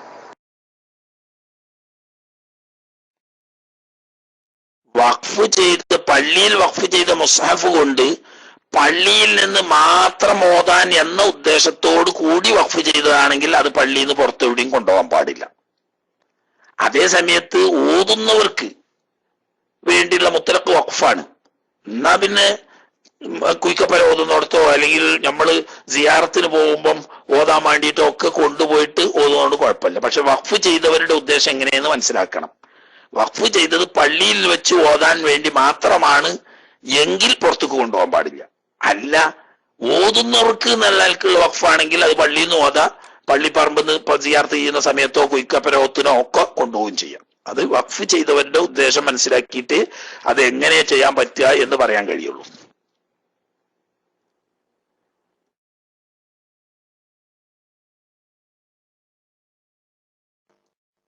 അസ്സലാമു അലൈക്കും വറഹ്മത്തുള്ളാഹി. സാർ, ചോദ്യം ചോദിക്കാനുള്ള ഒരു ദുആവസ്യത്തിയാണ്. നമ്മളൊരു നേരെ പെങ്ങളോനല്ല, വെള്ളമൂത്താൻ പെങ്ങളെ മുമ്പ് ഇങ്ങനെ ഒരു പ്രശ്നമായിരുന്നു. പിന്നെ രാവിലെ മൗലൂദിന്റെ സമയത്ത് പറഞ്ഞിട്ട് ഇങ്ങനെ ദുആ ചെയ്തിരുന്നു. അവന്റെ ജോലി പിന്നെ ഒരു ഫലസ്തീനി വന്നിട്ട് കുറച്ചായി, കുറേ ആളെ ഒഴിവാക്കി.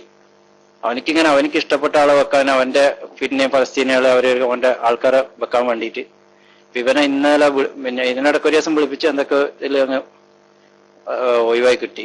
വെപ്പം എന്തൊക്കെ ശല്യം തന്നെ. അപ്പൊ ഇന്നലെ രണ്ടാളെ വിളിപ്പിച്ചു, ഓനെയും വേറെ ഒരുത്തനെയും കൂടി വിളിപ്പിച്ചു. ഇവൻ എന്തൊക്കെയോ ഉസ്താമാരെല്ലാം പറഞ്ഞ് എന്തൊക്കെയോ ചില ഇതെല്ലാം പോയി ഇന്നലെ രക്ഷപ്പെട്ട് കിട്ടിയിട്ടുണ്ട്. മറ്റേ കൂടെ പോയവനെ ഒഴിവാക്കി. അപ്പൊ ഓനാണെങ്കിൽ നല്ല ധർമ്മശന് ഇതെല്ലാം കൂടി നമ്മളെല്ലാ സ്ഥാപനങ്ങൾക്കും ഇതെല്ലാം കൊടുക്കുക ഇതാക്കെല്ലാം ചെയ്യുന്നതാണ്.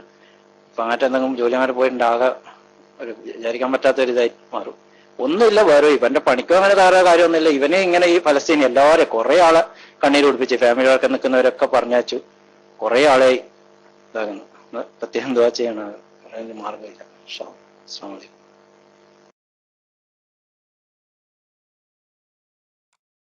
സമയമില്ലാത്ത ചുരുങ്ങിയ സമയത്ത് പ്രവർത്തകന്മാരൊക്കെ പരമാവധി ചുരുക്കി പറയണം. കാര്യങ്ങളൊക്കെ പറയണ്ടെന്നല്ല. ഇപ്പൊ നിങ്ങളാ പറഞ്ഞ സമയത്ത് പറയാൻ ഇപ്പൊ നിങ്ങൾ പറഞ്ഞതിന്റെ 1/3 ഭാഗം സമയം മതി. സമയം വളരെ അധികരിച്ചു ബാങ്ക് കൊടുക്കാനായി. ഇനിയുള്ളവര് തങ്ങൾ വാപ്പ എന്തിനാന്ന് അറിഞ്ഞില്ല, തങ്ങൾ വാപ്പാക്ക് ചോദ്യം ചോദിക്കാമെന്നല്ലല്ലോ, സമയം കഴിഞ്ഞാണ്. ദ്വാരക്കാനാണെങ്കിൽ തങ്ങൾ വാപ്പേന്റെ ദ്വാരനാ മതി. മനസ്സിലായില്ല, സമയമില്ല. അല്ലാഹു സുബ്ഹാനഹു വ തആല നമ്മളെല്ലാവരെയും എല്ലാ ഹൈറായ ഹലാലായ മുറാദുകളും ഹാസിലാക്കി തെരുമാറാകട്ടെ.